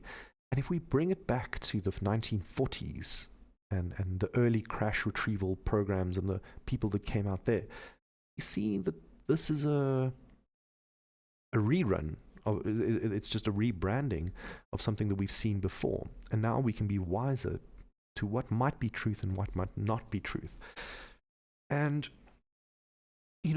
what I want to just also mention is that it's civilians, people like Steinman, that really go and do the groundwork, the legwork, as it were, to go find people like Sarbarker, who was one of the most esteemed scientists in US history, and who gave us the confirmation of, like, the whole story of not the story, but let's call it the timeline of these secret programs going as far back as to Vannevar Bush and John G. Trump and many others that were involved in the MJ-12 and secret cover-up section of the government dealing with this secret technology. So it's only there that we really get good information that, as we start unpeeling that, more useful and corroborating stuff comes out. But with these new PsyOps, the more we try dig, instead all we find is more lies. And so that also helps us discern just a little better how this whole thing kind of shakes out. Now, I want to try and wrap up the story time here. We're going to take about another, let's say, half hour, just to really hammer the point home. And in this summary, as we look at things like crash retrievals, testimony, whistleblowers, cover-ups, things like that, nothing is new. 2023, it's still the same situation. So I want to look a little bit at Grush again and his interview. And, you know, what they put forward as like disclosure, but for us who have got a better knowledge of the history, we're just like, where is all this information coming from? You know, are you giving us information to the ends of truth, or are you trying to follow a government agenda? You know, whose side are you really on, Mr. Person in a dark suit kind of situation? And so we're going to have a look at Grush again. But I just want to remind you again that Grush, as much as they say he is highly decorated, as much as they say he's highly trustworthy and he's got the goods, you know, he's got the receipts, we've, again, been through this with General Corso. General Corso, I will remind you, was the one who was part of the military, and he was far higher ranked than Grush was.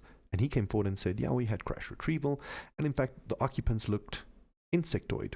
You know, they might have been biologically made that way to withstand the high G-forces that they were encountering in these vehicles. That's a possibility. And he, again, helped us understand the depth of the Majestic cover-up, as it were. So, in this last half an hour, what I really want to bring into this conversation and try to cement all these pieces is the topic of mind control. Because whilst we use fluffy words like psychological operations and consensus narrative or perception management, these are fluffy words, because really at the end of it, what we're talking about is mind control. Mind control is, in this context, the military application of the methods and science and understanding behind the operation of the human mind for the ends of military objectives. And we always know that the military is always on the forefront of technological advancements, simply because those will always have a high degree of military application. If you got AI, you can't just put it on the market. The military and the government must give you that go ahead. You don't just put rockets in space. You don't just create energy devices that, you know, are free. There are gatekeepers that you have to refer to. And so the point I want to make with mind control, and I want to get serious here for just a moment. I know we laugh and we poke and make fun of the military and the governments and the secrecy and the cover-up, because it is a bit ridiculous, you must admit.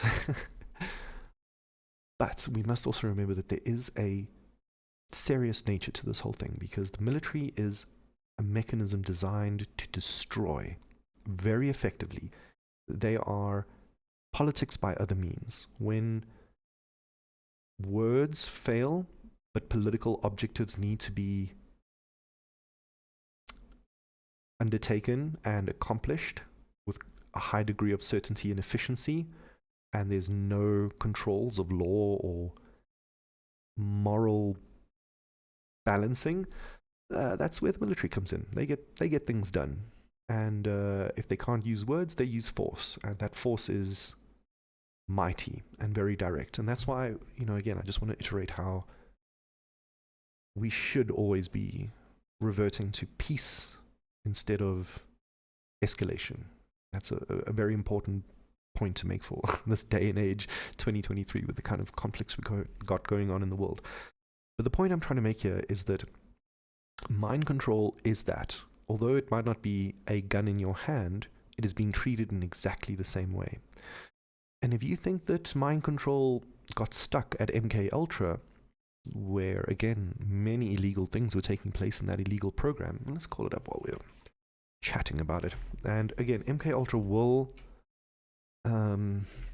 have its own story time, because it's just rampant corruption and the kind of experiments being done on civilians and even non-American citizens, and, you know, through Project Artichoke and things like that. They were basically doing terrible, torturous things to human beings to try and discover how they could control them, you know? So MK Ultra was accidentally come across through the investigations we were doing in the Church Committee. This is after the Kennedy assassinations. Again, this is how big a ripple that assassination made in the world. But the church committee kind of came together and started assessing some of the tools and methods that the CIA was using for their nefarious things. And MKUltra kind of came from that in a sense. So I'm going to pull it up on screen here while we chat about it. As you can see, there was an illegal human experimentation program designed and undertaken by the CIA, intended to develop procedures and identify drugs, among other things, that could be used during interrogations to weaken people's people and force confessions through brainwashing and psychological torture. And I mean, this goes back to Gottlieb, and this goes back to many other really nefarious people and incidences. Because as I say, when real war breaks out, God forbid it ever does, now we're seeing restricted armed conflict. If it ever goes to full-scale war, laws and morality just go straight out of the window. And as I said, MKUltra is one of the few things that we discovered that really pointed to this concept of mind control as a weapon. And here you can see Sidney Gottlieb, very interesting surname when we talk about Project Paperclip and how some of that information came from Europe through the defeat of Nazi Germany. But again, I just want to point out, even someone like Sidney Gottlieb, he's not just a psychologist. No, this person has got a master's in speech therapy,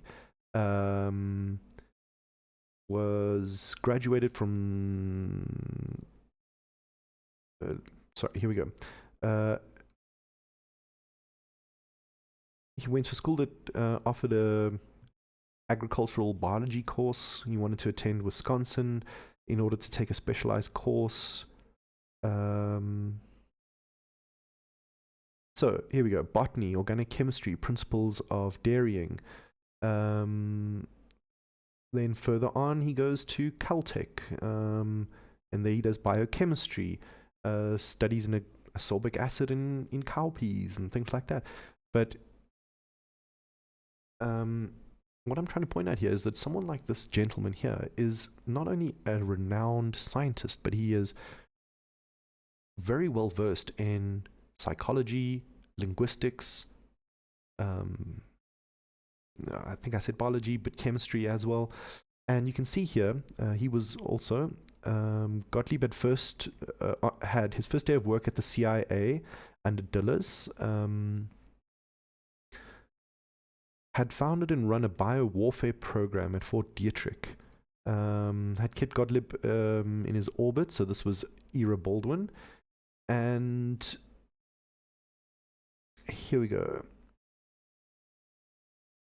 Gottlieb, who had advanced knowledge of poisons, was making his entrance into the early years of the Cold War.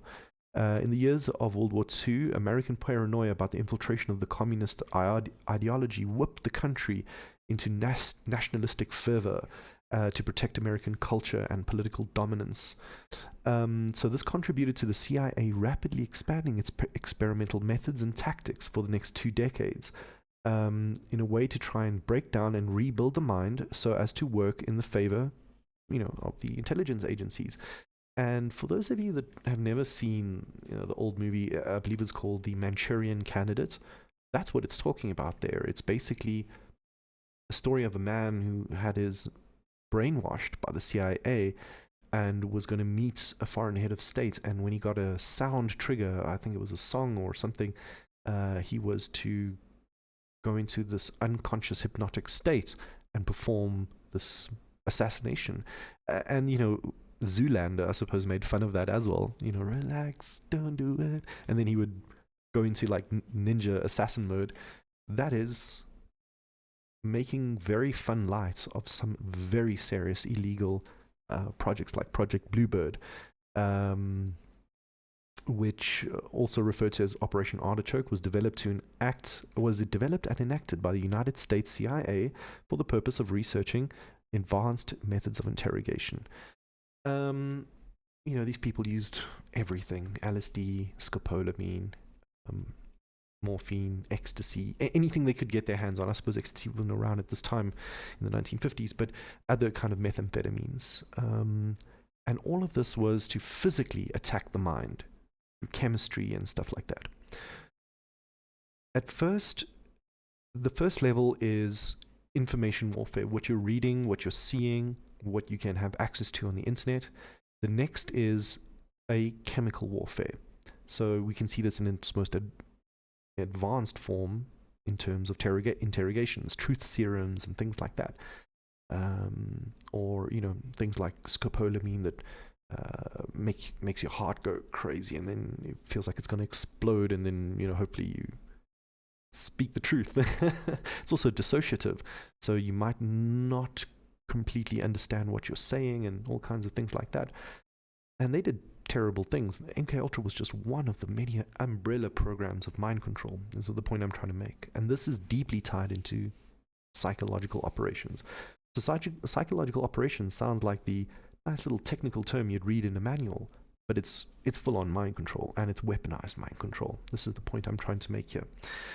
This is what we're up against.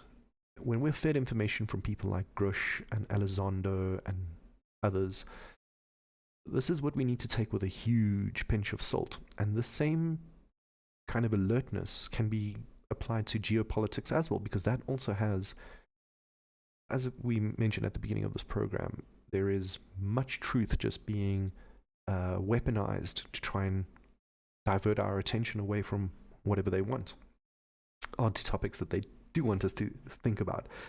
And so when we say psychological operations, we must think mind control. And when we think mind control, we must understand that there's now, with technology, not just the chemistry of mind control, but the electronics of mind control. We have a list of so many patents of different kinds of procedures, technologies, devices that can affect human understanding. And as I said, the first level is through information. We've seen Facebook try and manipulate through posts that we see our responses. And so they try and control our emotions through whatever they put forward to us in our feeds, and they got a little slap on the wrist for doing that illegal activity, and that was pretty much it. But at its sharpest level, at the laser level of the military, information at that, let's call it text level, is now being pushed by AI and media companies, and that's what we're saturated in. We're kind of just doused in this immense field and ocean of psychological warfare information that we're supposed to absorb. That's what sold the public weapons of mass destruction and war on terror and stuff like that. But when you get to the next level, there's that, as I said, chemical stuff. So if they can disrupt your endocrine system, if they can calcify your pineal gland, if they can, reduce your fertility rates, that is another level of warfare that can be conducted against the people that is more chemically based, and that is another form of control, mind control, as it were, and body control. And then, as I said, the next level up from that is electronic warfare. Now, this is not to scare people away from technology. Technology, I want to mention here, is a double-edged sword.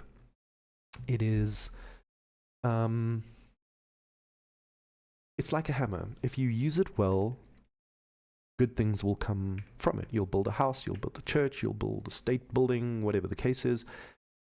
But if you use it for bad, you're going to come across very unpleasant results. And the more powerful the technology, the more damaging they can be. Exactly like a scalpel. You can do a perfect surgery, or you can dismember a person accidentally.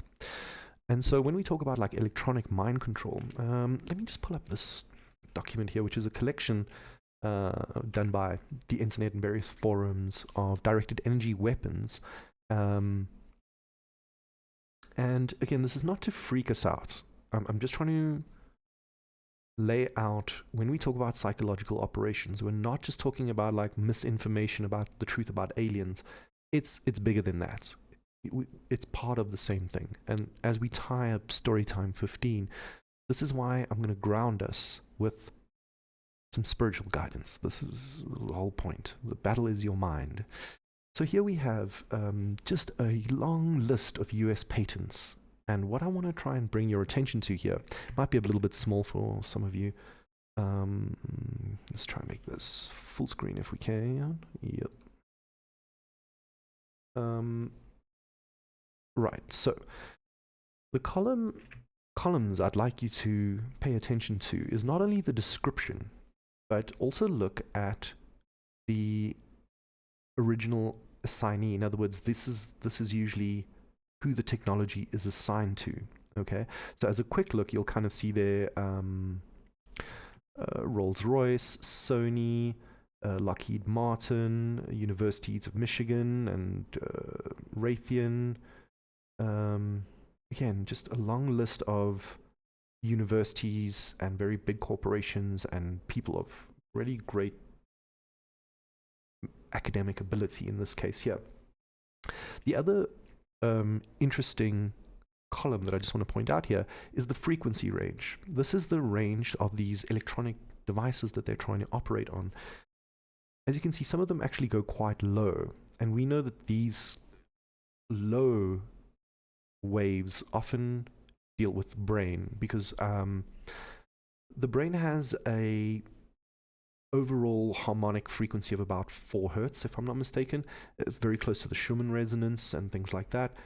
And we can affect our brain waves and brain patterns either consciously or through some kinds of devices. Now, some of these devices, what I'm trying to point out here, are through patents that are completely available in the public and can already be used here, and may be influencing us in ways that we have no idea that, you know, when we sign that we understand the implications of having a transmitting and receiving antenna in this device, and that it's, you know, approved by these and these things. We don't read the whole thing, and we don't also understand often the implications. And here, for example, you can see this controls the brain state by placing engineered EMF patterns into AC wiring of a building. So, you know, trying to affect the brain through just the pulsing that you can do through electromagnetic fields traveling through wires. Neurological responses to emotional inducing stimuli. So controls emotional state of the subject, induces in desired emotional state, remotely cause subject to feel bodily swaying, manipulates nervous system through remotely applied electric fields. I mean, this just goes on and on. Controls the brain, remote monitoring. I think you kind of get the point here, right? Now, you can look all of this information up. And again, I'm not trying to go into, you know, 5G conspiracy theories here. These are patents, these are technologies. We are electrical beings. We are bioelectrical beings. And so it's not wild to think that the sea of electromagnetic forces that are around us, it's inconceivable to think that that doesn't affect us. And the point I'm trying to make with all of this is psychological operations, whether we're talking about a coup in Russia or a crash retrieval, or technologies that are there for databasing human activity. All of these have a secret aspect to them because they are militarized. That militarization is under the auspices of psychological operations. And psychological operations may sound very innocuous, but not so, you know, wow. But remember, it is direct mind control of the most weaponized nature. And if we were ever at war, all of these technologies, you can be damn sure that they are going to be exploited for military ends if they're not already being used already on us. So, this is where I want to start to wrap up and end StoryTime 15. And thank you all so much for joining us during this broadcast. We've pretty much looked at the history of crash retrievals and some of the people that have come forward with the stories and the evidence and the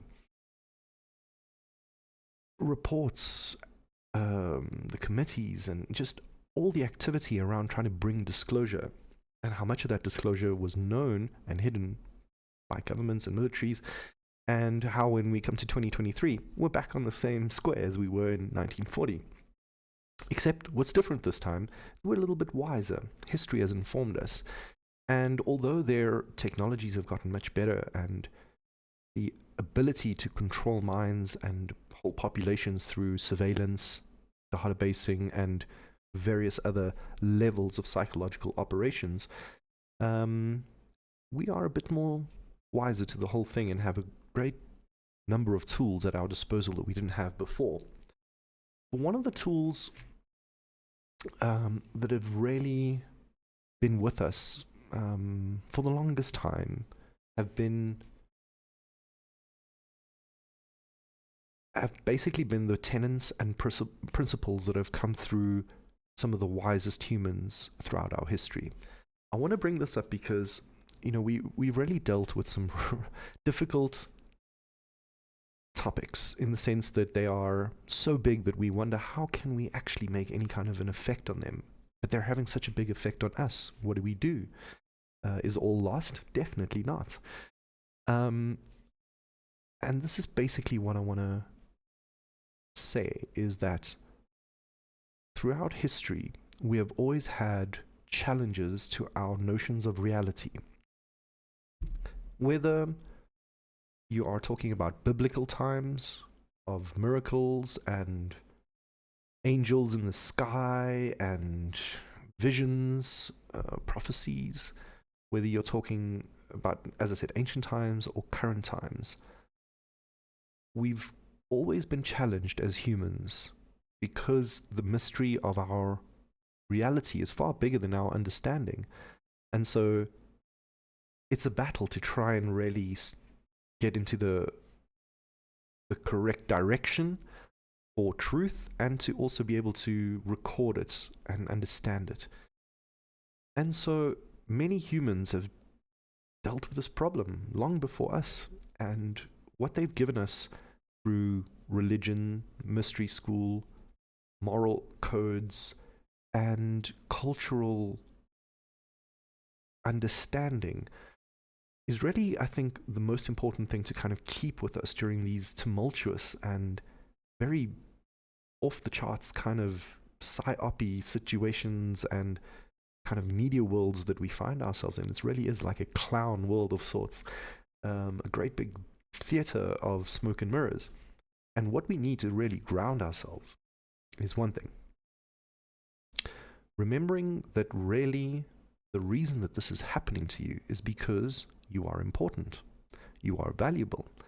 Being a conscious being in this reality has an effect at the deepest levels on how the universe functions. Your observation, just your mere asking the universe to give you an answer about its very nature, creates the universe to snap into reality. This is kind of like the double slit experiment. It's like the moment you observe a thing, you affect it, and so it creates a certain kind of change to the particles or the wave. I want to remind you about this because even extraterrestrial beings will not have the full picture. Not only is there something like the uncertainty principle where, you know, or Gödel's incompleteness theorem, or other kinds of models of understanding that tell us that we can never perfectly know everything, there is still a journey in that knowing. And I think that every living thing has a certain place in that spectrum. And so when we talk about ourselves or beings from another world, it's important to keep in mind that we're all on this journey of discovery, of self-actualization, of trying to become more than what we were. And that basis of understanding that we are important in that way, connected to the world, the universe, and other living beings, both on this world and off, is an important grounding. Because that is really what is the truth. That is the foundation.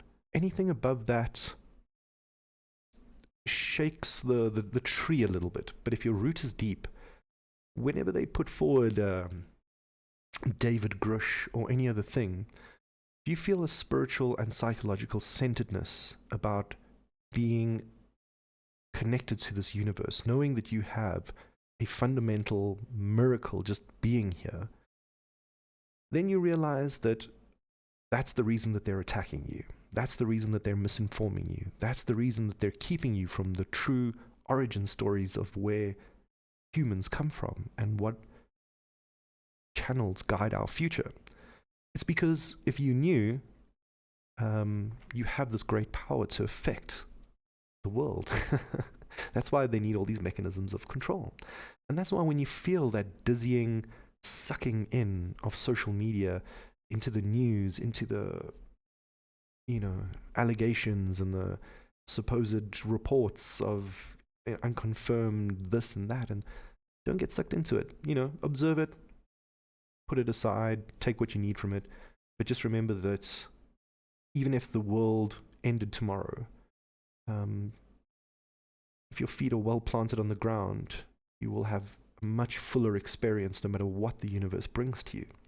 And this is really, at the end of the day, what the mystery schools try to teach us, how to perfect and master our minds so that we could enhance our experiences as humans, both connectedly and within ourselves. So, ladies and gentlemen, this is where I'm going to start to close off StoryTime 15. It's been such a great pleasure to bring that message to you and look into the concepts of PsyOps and just weaponized information and how that ties into this whole thing of disclosure and geopolitics, because also there's a lot of, if we look at the Durham report or any of the information recently that has been of substance, that's what they're trying to distract you from. They're trying to distract you from the rampant corruption and illegality and implosion of moral values and the rule of law. So now StoryTime 15 hopefully makes that a little bit clearer and ends off with this message that as a sovereign entity in this universe, you have the absolute right to the truth so that you may grow and become everything that you are able to become. And that's why we should be good to ourselves and really do our due diligence in letting in information that we vet very carefully and make sure it doesn't come always from the CIA, because I don't know how far that information will take you all the time. So, ladies and gentlemen, this is where we're going to end off Storytime 15, and if you want, you can stick around for a little bit. We're going to take a few minutes to just run through some of the... I just want to make some comments about the interview given by David Grush as we close off this program. So consider it a little bit of a bonus section to the podcast this week. But in essence, we're going to wrap it up here, and I'm just going to wish you all a very fantastic start to your week. For those of you that have stuck around far enough or have watched to this point here, as I mentioned before, we upload this on YouTube at the Prime Matter Podcast. And we have an email address that you can always get a hold of us, so send us interesting information, ask questions, theprimematterpodcast@gmail.com. So for those of you that have made it this far, thanks for sticking around. We're going to take a few more minutes more and then sign off. And then for the rest of you, just a really big appreciation for just making things like this possible. Our little podcast is slowly growing, meaning that, it didn't come looking for you. You kind of came looking for it, and it was just here. It's a great feeling to be able to share information that people find interesting and present it in a way that doesn't try to convince you. This isn't a documentary. I'm just a normal person just trying to give you my own take on things, and that's why I say it's such an honor that our little podcast is providing some kind of entertainment and information to you guys. So I thank you all very, very kindly. For those of you that have stuck around this far, let's have a little bit of fun as we sign off. Here is good old David Grush in his interview. So This was the interview that he did with News Nation, and we've looked at it before in a previous episode of Storytime, and although we went through it very, very quickly, just to get the summary of it, I guess in this bonus section here, we'll kind of just dissect a few of the words, because I feel like it'll be interesting to look at this whole interview again with much of the tools that we've gathered through the previous story time in this one. It's much more interesting to look at it through the eyes of a more informed and discerned mind. So let's have a quick jump through this, and then we'll sign off. So this is the introduction section here. Let's get some volume up there for you guys. Tonight, for the first time, a former senior military intelligence officer comes forward to say what we've only imagined is true. You are saying to the human race, for the first time, we are not alone. We're definitely not alone. Stone-faced. You're telling the human race for the first time. Someone should tell Ross Coulthard that that is not for the first time.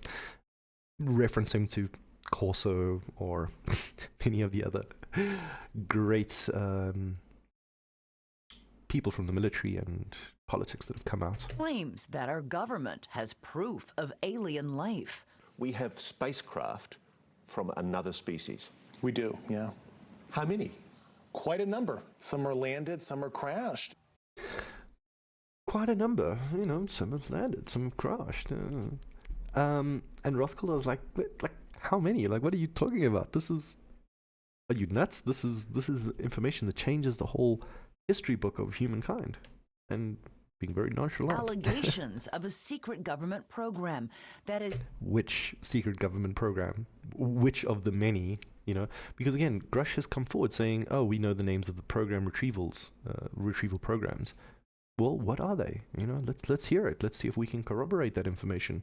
And again, is this the Department of Defense? Is this some other part of the Navy? Is this part of Space Force? You know, which part of the government or the military is operating these things? Are there others? This is the problem with special access programs. Hidden the truth, the technology, from the world. There's a sophisticated disinformation campaign targeting the U.S. populace, which is extremely unethical. Not just the US populace, ladies and gents, it's everyone.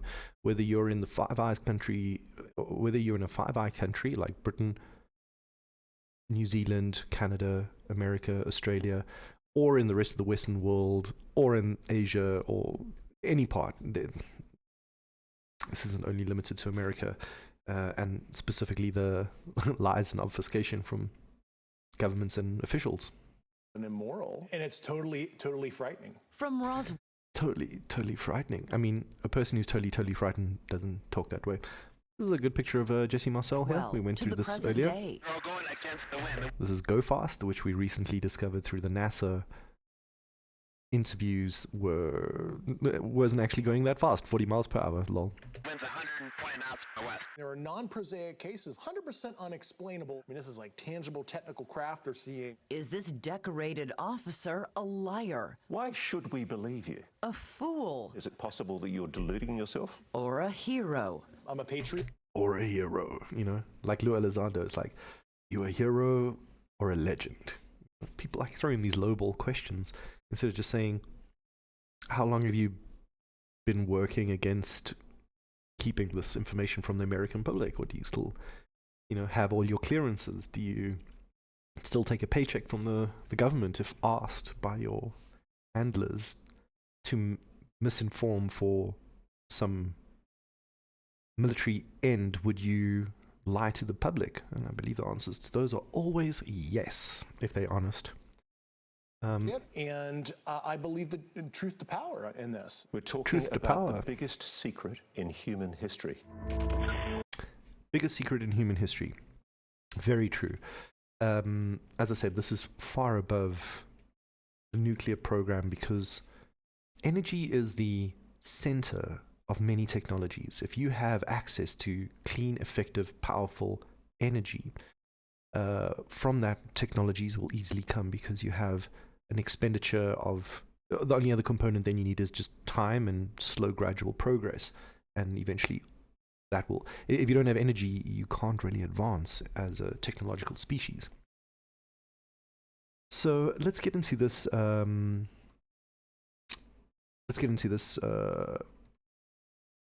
interview with Decide for Coulthard. yourself. Mr. Grush sat down with investigative journalist Ross Coulthard, who is reporting for News Nation. Mr. Coulthard is an award-winning journalist and author who has reported for the Australian version of 60 Minutes, as well as other news programs in his home country. Now, before we just jump into this, I'm going to pretty much skip the first half of this because we've already been through it in StoryTime, and just get to the more like hectic allegations that he comes through.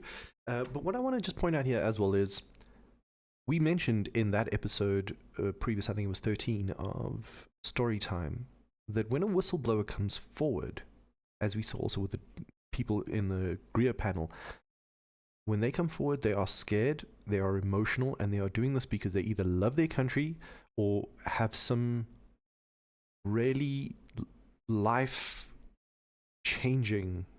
experience that forces them into a kind of a corner. A lot of these folk are quote-unquote patriots. They're very... the military is designed to absorb very competent people. And when you go against the military, like Julian Assange, for example, he's a whistleblower too, but he's in Belmarsh prison in solitary confinement and has been for like almost a decade. You know, here's this guy coming on in a nice suit, you know, What sitting you're about down. to see is part of their conversation program. And, you know, meeting up with good old Ross Coulthard. Now, I also just wanted to mention that, you know, what they're talking about here also is a lot of info that came through the Senate subcommittee hearings on UAPs and stuff. So as I said, the information has been thick and fast. Indeed, alone. But now, for the first time, a former member of that official investigative team is speaking out, telling a stunning story that impacts every person on this planet. So this is basically them like announcing disclosure, but who's the disclosure coming from? Lou Elizondo 2.0, Mr. David Grush, you know? Lou Elizondo didn't give the splash he needed because we kind of caught him out a little bit prematurely. He couldn't keep his cool when pressed, or would, you know, default to non-disclosure agreements and things like that. So here comes this man here. He's got high credentials, he's a lot more knowledgeable, he's been authorized to bring forward a lot more information and meet Congress people. And now you're about to meet that man for the very first time. Excellent. So let's jump a bit forward, shall we? Police through a declassification. Jeremy Corbell has received particular attention. It either zooms off so far to drop. All right, I just want to skip that section there, because it was really funny. Unfortunately, Jeremy Corbell, also a UFO documentary person who's been involved with ATIP and disclosure, and George Knapp recently, he and Corbell put forward this big documentary which had this UFO, and it was debunked in like within a day. The internet had its complete way with it, and so the whole thing kind of fell apart. So I want to just skip that a little bit. And let's hear him. And I remember interviewing these personnel. I'm like, either these people are lying to me, they're having a psychotic break, or this is some crazy but true stuff that's happening, and I have no good explanation that's prosaic at all for this, because this is not explainable by, you know, swamp gas, St. Elmo's fire, ball lightning, etc. Swamp gas was a reference to Roswell. etc. I mean, this is like tangible technical craft they're seeing up close and personal in some cases when I interview people. Okay. And what I want to mention here in this part is, firstly, again, just listen to how he's coming across.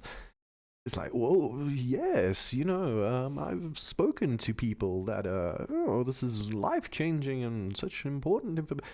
The tone of his voice is completely not matching the words that he's saying. You know, not that I'm saying that he's telling a lie, but it sounds rehearsed. You know, one of our viewers made the comment that he sounds like a spokesperson, and I agree with that 100%. These are not the facial tics of a person trying to really inform the human race about what has befallen them and how they are being abused. Instead, this is more like, oh, well, I'm not gonna really exactly tell you. I will give you a bit of a politico run around the bush general response, like, we'll see now. And at the centre of it all, the crash retrieval program the government has never publicly acknowledged. A program, Grush says, that's included at least one private aerospace company that is storing alien craft. Is that true? So, we'll remember through the Greer panel that came out recently with their testimony and evidence and stuff, one of them, actually two of them, mentioned that some of these crafts were owl birds, quote unquote, and belonged to Raytheon. One of them actually worked for Raytheon in the South Pole, but the other was a witness to one of these Raytheon craft. And he knows it was Raytheon because he was there with Raytheon representatives that when the craft showed up, they were just like, yeah, sure. It's one of ours, right? So let's jump across, yep. Or objects that defy extraterrestrial. The Pentagon's UFO investigation body has found no credible evidence thus far of extraterrestrial activity, off-world technology, or objects that defy the known laws of physics. While a large number of cases in our holdings remain technically unresolved, this is primarily due to a lack of data associated with those cases. Was that a lie? Well, I know Dr. Sean Kirkpatrick. I've known him for about 8 years. And, I expressed some concerns to Dr. Kirkpatrick about a year ago and told him what I was starting to uncover. So Dr. Kirkpatrick was also making news recently because he went before the Senate Subcommittee on Armed Services and gave testimony about the UAP, and he brought forward the first electro-optical video for public consumption that was declassified by the Pentagon. That was a little ball that you see darting across the base in the Middle East. And that's electro-optical because basically that is captured with the band of light that we can see with our eyes. And Dr. Kirkpatrick did not do the greatest job of informing because, again, he just looked like he was bored and forced to be there, in my opinion. And again, he left it to the politicians to ask the right questions. And if they didn't ask the right questions, and of course they wouldn't because they're not experts, they're there to try and learn. But if you don't know what questions to ask, how are you supposed to learn algebra or chemistry? Or it'll take you so much longer to eventually learn how a thing works if it's not explained to you and you're just left to ask infinite questions to try and pin it down. So he mentions like, yeah, I know Dr. Kirkpatrick. I've known him for a while. And remember, Kirkpatrick was after Lou Elizondo running ATIP. And so what Coulthard asked him there was like, well, ATIP said that they didn't really have correct information. Were they lying? And he gives that response, well, no, our data basically suggests that there's a bunch of stuff that we need to investigate further. But on the other side, he was just like, no, but we have alien crash retrievals and all these other kinds of things. So let's go a little bit further, shall we?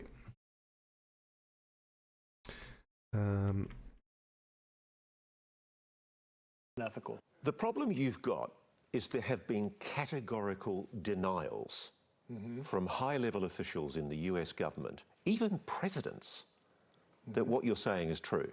Unfortunately, some elected officials were not brought in. Only a few weeks ago. Okay, elected officials are not brought in.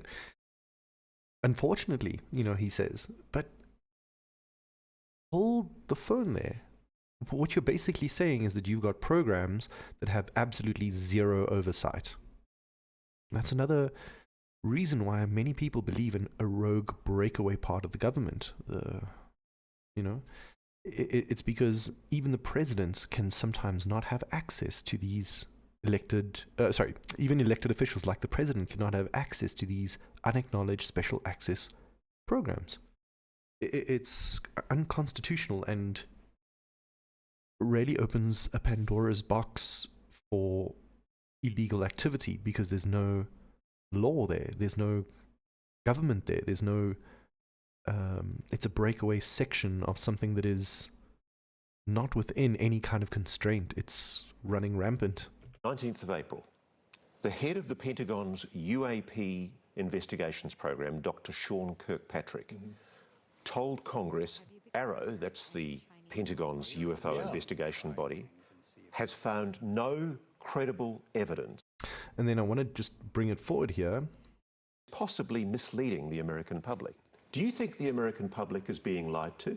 Well, they've been lied to over the years, and I'm hoping that the lies stop. See, the head goes no, Coming up, but the words say even yes. scarier. The UFO whistleblower said Activity has happened.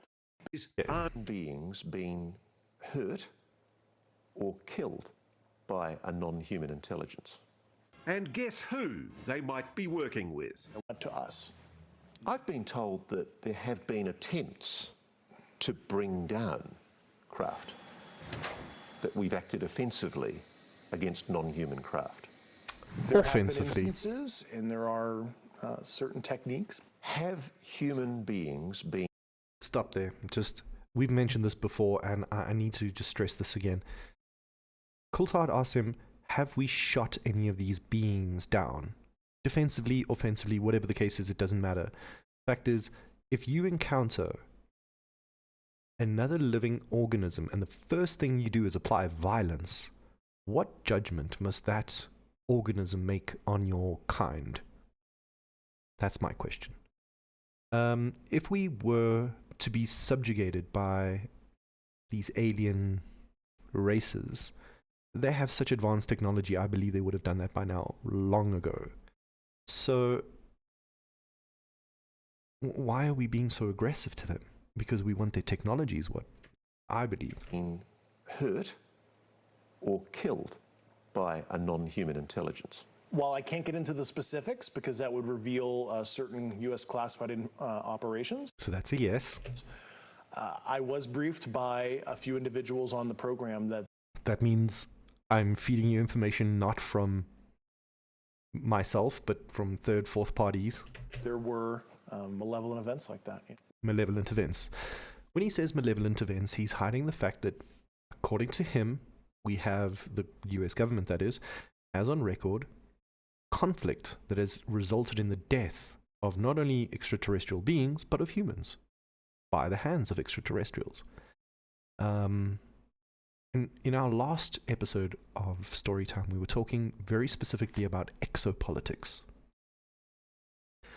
Exopolitics, as I said, has deep connection to our consciousness as living beings, because that should infer how we want to connect with other living organisms, our relationship with other things, and then creating some kind of a formal structure around that is exopolitics.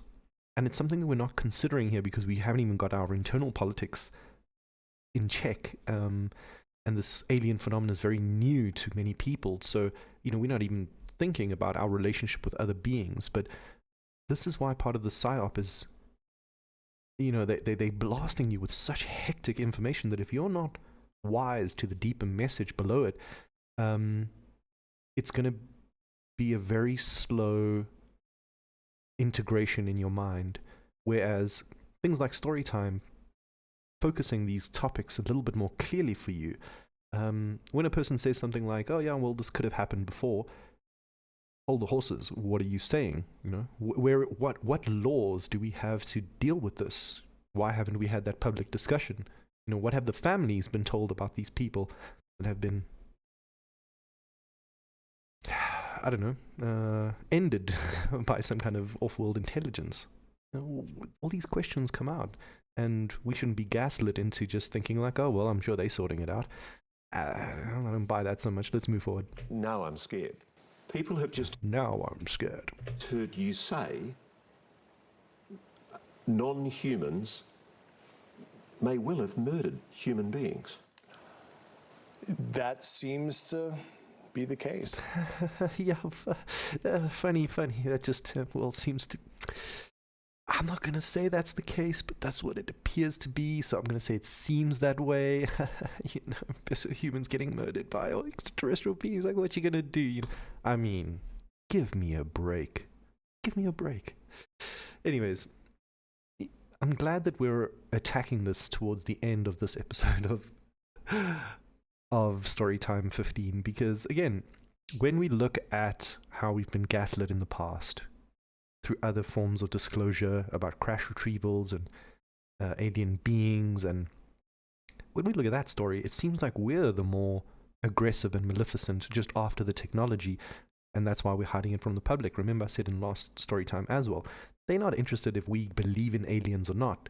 Polls show that most people believe in aliens, high numbers, 70, 80% or plus. So they're not worried about that. They're worried about us asking questions about the technologies that these aliens are using. They don't give a crap what you believe. They just want you to not interfere with their military endeavors through the technology. And so, again, listen to this response that Grush gives. It's like he's half smiling, talking about something so incredibly serious.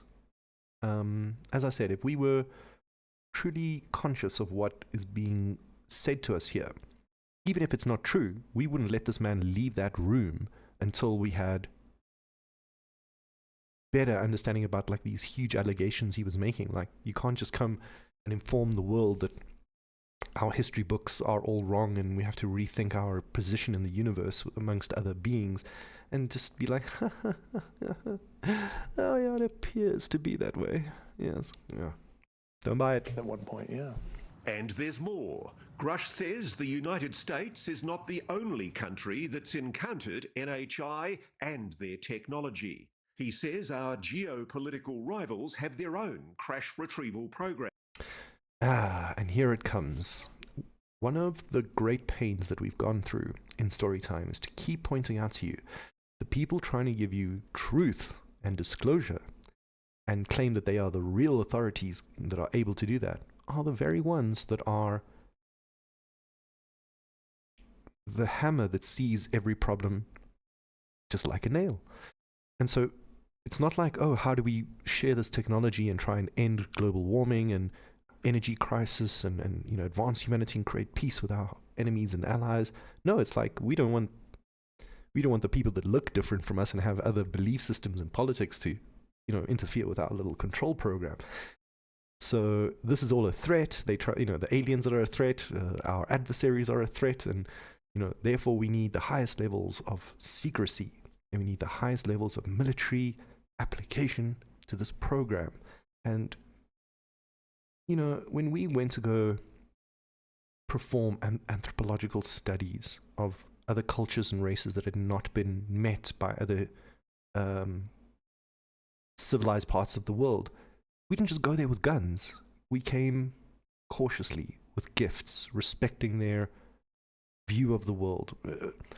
That is the more correct way to approach a neighbor, not to shoot them down and ask questions later, and then of course see your neighbor as an enemy before you've established anything else.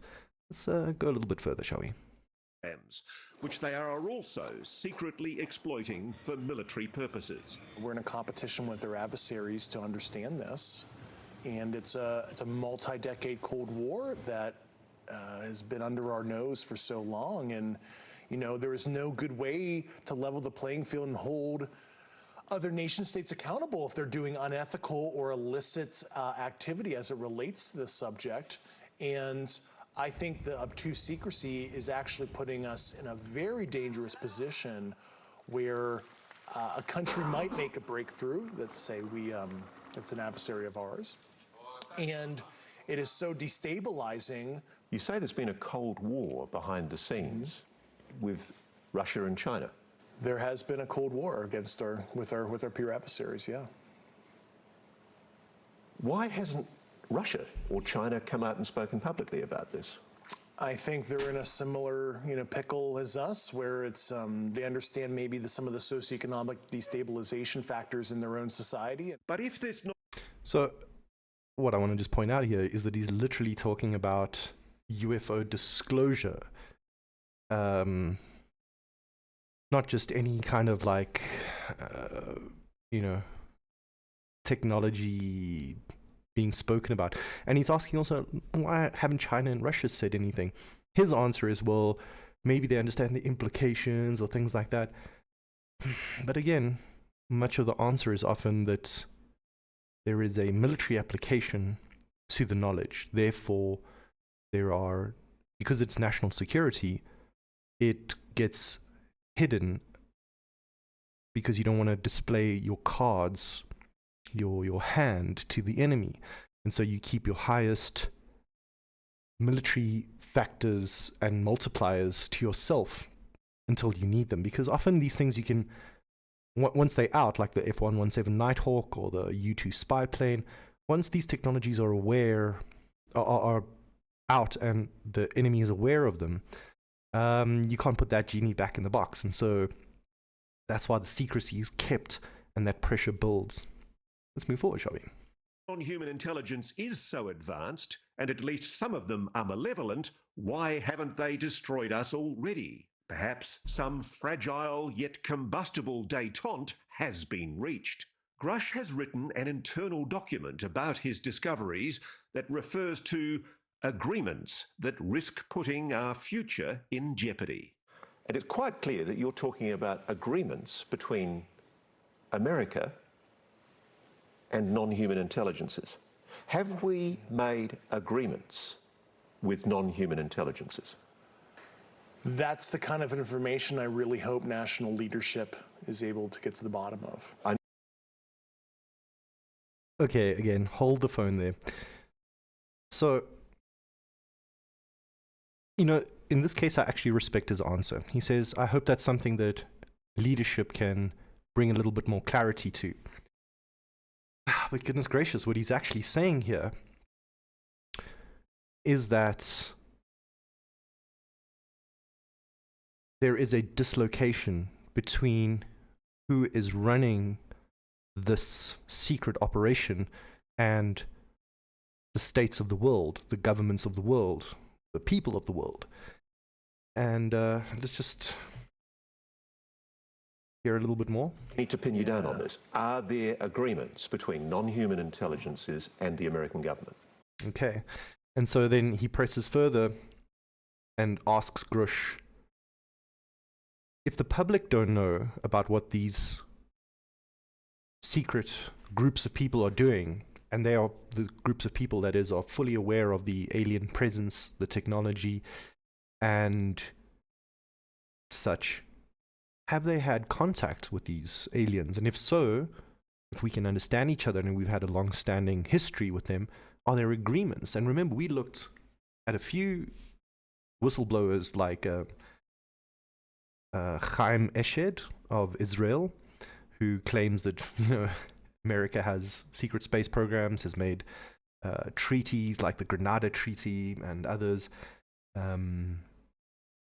And we've had other really high-ranking officials also saying that they've been, even going as far back as Eisenhower, some kind of connection with these extraterrestrial beings. And in the last story time, we also looked at the fascinating story of Phil Schneider and Dulce Base, and how there was a big shootout between the aliens, or as there was an alleged shootout between the aliens and the humans, and that's how he lost his fingers and all these things. And that was also an example how over time more information came out about that area and secret programs and bases and things like that. But again, always referring back to this knowledge of extraterrestrials, living and working with them, having agreements between them, and then at some points disagreements. So very scary stuff in a certain sense. And Ross Coulthard says, like, I'm very afraid now, because what you're saying is blowing my mind. I just don't know quite how to fit it in my limited knowledge. So yeah, someone should have told Ross Coulthard a few of the things that we've mentioned here in Storytime, not to discredit him in any kind of way, but 60 minutes a 60 minutes interviewer will have that official narrative kind of understanding of things. So let's push a bit forward, shall we? I think that's a question that I would like to know all the details of as well. We do know of at least one agreement among humans that's worth noting. This 1971 agreement between the US and the USSR on measures to reduce the risk of nuclear war. Whether or not you believe Dave Grush, this document proves the two superpowers were aware that UAP existed, whatever they were. If you look at Article 3 of that treaty, it talks about unidentified objects near nuclear facilities or interfering with communications. And that is a treaty that has been used, from what I understand, to notify each other if there's a concerning event. And that's a way of saying to the Russians, hey, don't shoot at us, it's not us. Okay. Now, again, we are much deeper in this than Grush is leading to, because we've already looked at just everything, well, not everything, but much of what is relating to the space program, the secret space program of the United States, why Kennedy was assassinated, because he was wanting to have a joint space mission with the Russians, and he sent letters to the head of the CIA saying, give us all a high threat situation so that we can make a direct line between us and our adversaries so they don't mistake these things as nuclear aggression on our side, and not only end the war, but if one day we need to defend ourselves against these phenomena, we also need to have that kind of collaboration. So people like Kennedy were already aware of these, and MJ-12 documents that came out, and Twining reports, and all these things have showed us that in the background, states like the US and Canada, or the US and the UK, Australia and the US, already have pacts and alliances and all kinds of things. The other point I want to make here is that what they're saying here also relates to what was once the rocket program of the Nazis. Because here they're talking about missile defense systems of intercontinental ballistic missiles. They need to be able to be aware of any threats that come through the atmosphere, because many of them could be city-ending nuclear missiles. So since World War II and the expansion of our radar technologies, we've had a very coveted defense. I say coveted because the technology is so advanced that the early warning systems don't only look what's in our atmosphere, but outside our atmosphere. That's where the Space Force comes in. So the American ability to control and keep an eye on all the domains of warfare, including space, is unrivaled. And that's why when they say they have a domain awareness gap and some balloon comes through the defense systems for like a few days, I just don't buy it. And that's why we spoke about continuation of government. But just taking this back one step, again, this is relating to missiles, rockets, and the space program, because that's how we got that's how we got the ICBMs, and that's why we needed the radars to track these kinds of devices. And so there you can see the natural progression to the next kind of tracking and awareness systems that we need for other things in our atmosphere. You can just see how that technology was just enhanced one step further. But it comes from the V2 rocket program of the Nazis that then comes across to America through NASA, through people like Werner von Braun and Operation Paperclip that brought all these German scientists to America to work on these exotic technologies. Yeah, I mean, that's certainly a concern because of the secrecy. There is an environment where you could have almost like a false flag, where true... Almost have like a false flag. I mean, someone needs to remind this person that we've had a few of those already, alien and otherwise. Non-prosaic UAP situation could be contrived as, a provocation of something from a nation state, and we want to de-escalate that. Yeah, and so this is why there's also a lot of conspiracy regarding how there is a secret government, multinational secret government, that is beyond the earth at the moment. I say that because, again, if you're going to have this high level of collaboration between complementary allies and other military forces and political bodies, it's if they are under the veil of secrecy, it means that they can do and achieve quite a bit. And one of the things that follows from continuation of government is not only trying to protect such a continuation underground, but possibly also in space and possibly also off-world. And so there must be a high level of integration with allies regarding these aspects of being in space, being underground, continuation of government, that sort of stuff. And again, if it's under the guise of secrecy, you can't easily tell your elected people, hey, by the way, we're working with Japan and France and the UK and all these other things, and we've got a government that you have no idea is out there, is pulling the strings down on the ground, and basically is not afraid if the earth kind of blows itself up, because, you know, they've got technologies to survive these kinds of cataclysms. We wouldn't be too happy to hear, you know, things like that. Let's move a bit forward and tie this up. If this is true, if the stakes are so high, if the fate of the human race is at stake, perhaps it's no surprise to hear Grush say the US government will do anything to keep these secrets safe. Can I put it to you that crimes must have been committed? At the very least, I saw substantive evidence that white-collar crime was committed. All right, let's stop. He says white-collar crime. Now, my understanding is white-collar crime is like, oh, a clerical error or administrative error or some kind of like little low-level corruption.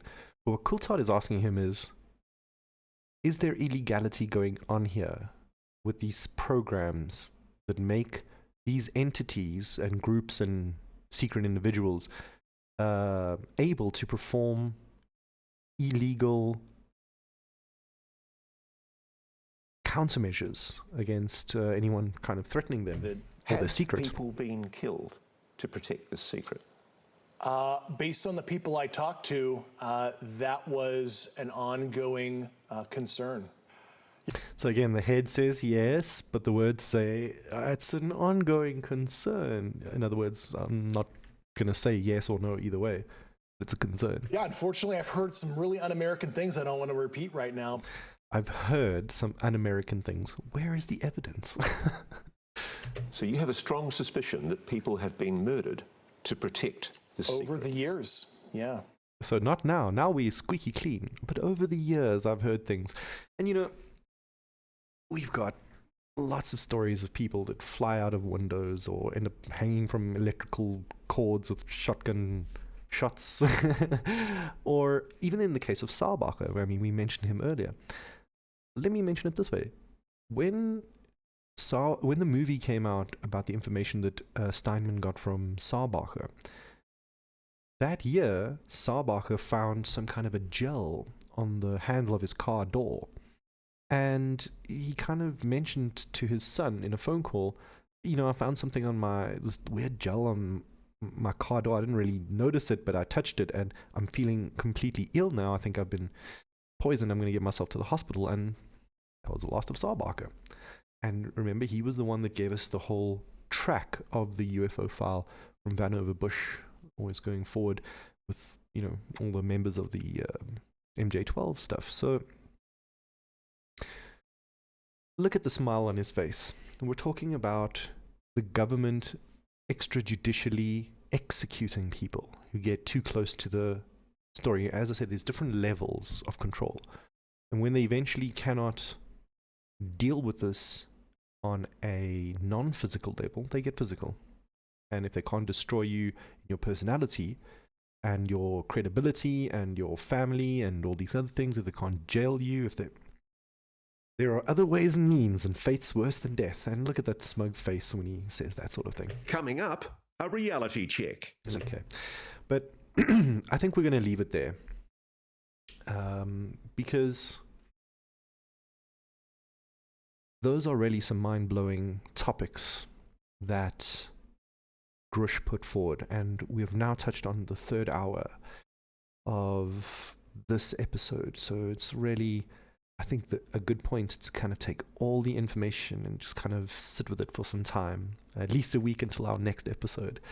and to really try and get a grip on the psychological operations and mind control that they're trying to push on us. It's inevitable that information will be used. As I said, it's technology, so you can use it for good and you can use it for bad. The important thing is, we can't stop that happening, but what we can do is be discerning, not only about the kind of information that we hold within ourselves about our own understanding of the core of our being and our place in the universe, but also in terms of filtering information coming from other sources. It's good to keep intelligent people and open-minded people around you, and to read good literature and to seek out information from sources and people that have, let's just say, a little bit more of a human agenda, not a military agenda or a fame agenda, or there are some that are earnestly trying to get to grips with these topics and subjects. And it's kind of funny to see someone like, a neutral party for me would be someone like Eric Weinstein or Joe Rogan, or just celebrities in their own rights doing their own thing. And slowly, as they've been introduced to this information and are sunk into this world like we are, completely doused in the propaganda given to us about UAPs and crash retrievals, they also have to try and make sense of everything. And it's sometimes funny to see them struggle a little bit because they don't have this vast knowledge from the history. They don't always pick up on all the nuances of where we've been before with this kind of topic. But they're getting there, and we are all getting there. No one can claim to know the truth, so to speak. And that's why I ended off and will again finish this program with this very important message of just saying that you are the master of your own destiny and commander of your own fate. Your mind is really the seat of your experience, and the body is that vessel. So look after both of those and keep around you good people and happiness and truth, because these are the rays of light that push back the darkness and really help us see more clearly. I think that's a really good, very beautiful analogy for this kind of topic that we've tackled with here in StoryTime 15.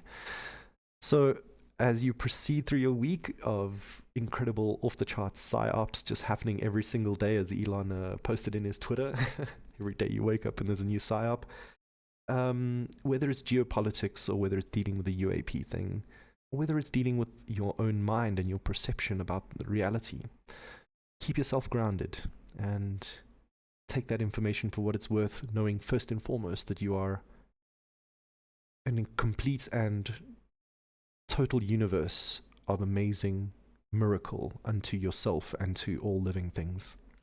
So with that positive message, ladies and gentlemen, I hope I didn't blackpill you too much. Love you all long time. If I did, I will try and do better next time. I hope you've enjoyed this 3-hour special of episode 15 of Storytime, looking at dark politics and the PsyOp war for the human mind. Have yourself a great week. We look forward to broadcasting again for you next week. We'll be doing a couple of games and DJing and all that other stuff on this channel, streamed on Twitch. But as always, we'll be uploading this on YouTube so that you guys can slowly digest or watch this at your leisure. Love you a long time. You're highly all appreciated, and we'll catch you all very, very soon. Much love, and peace out.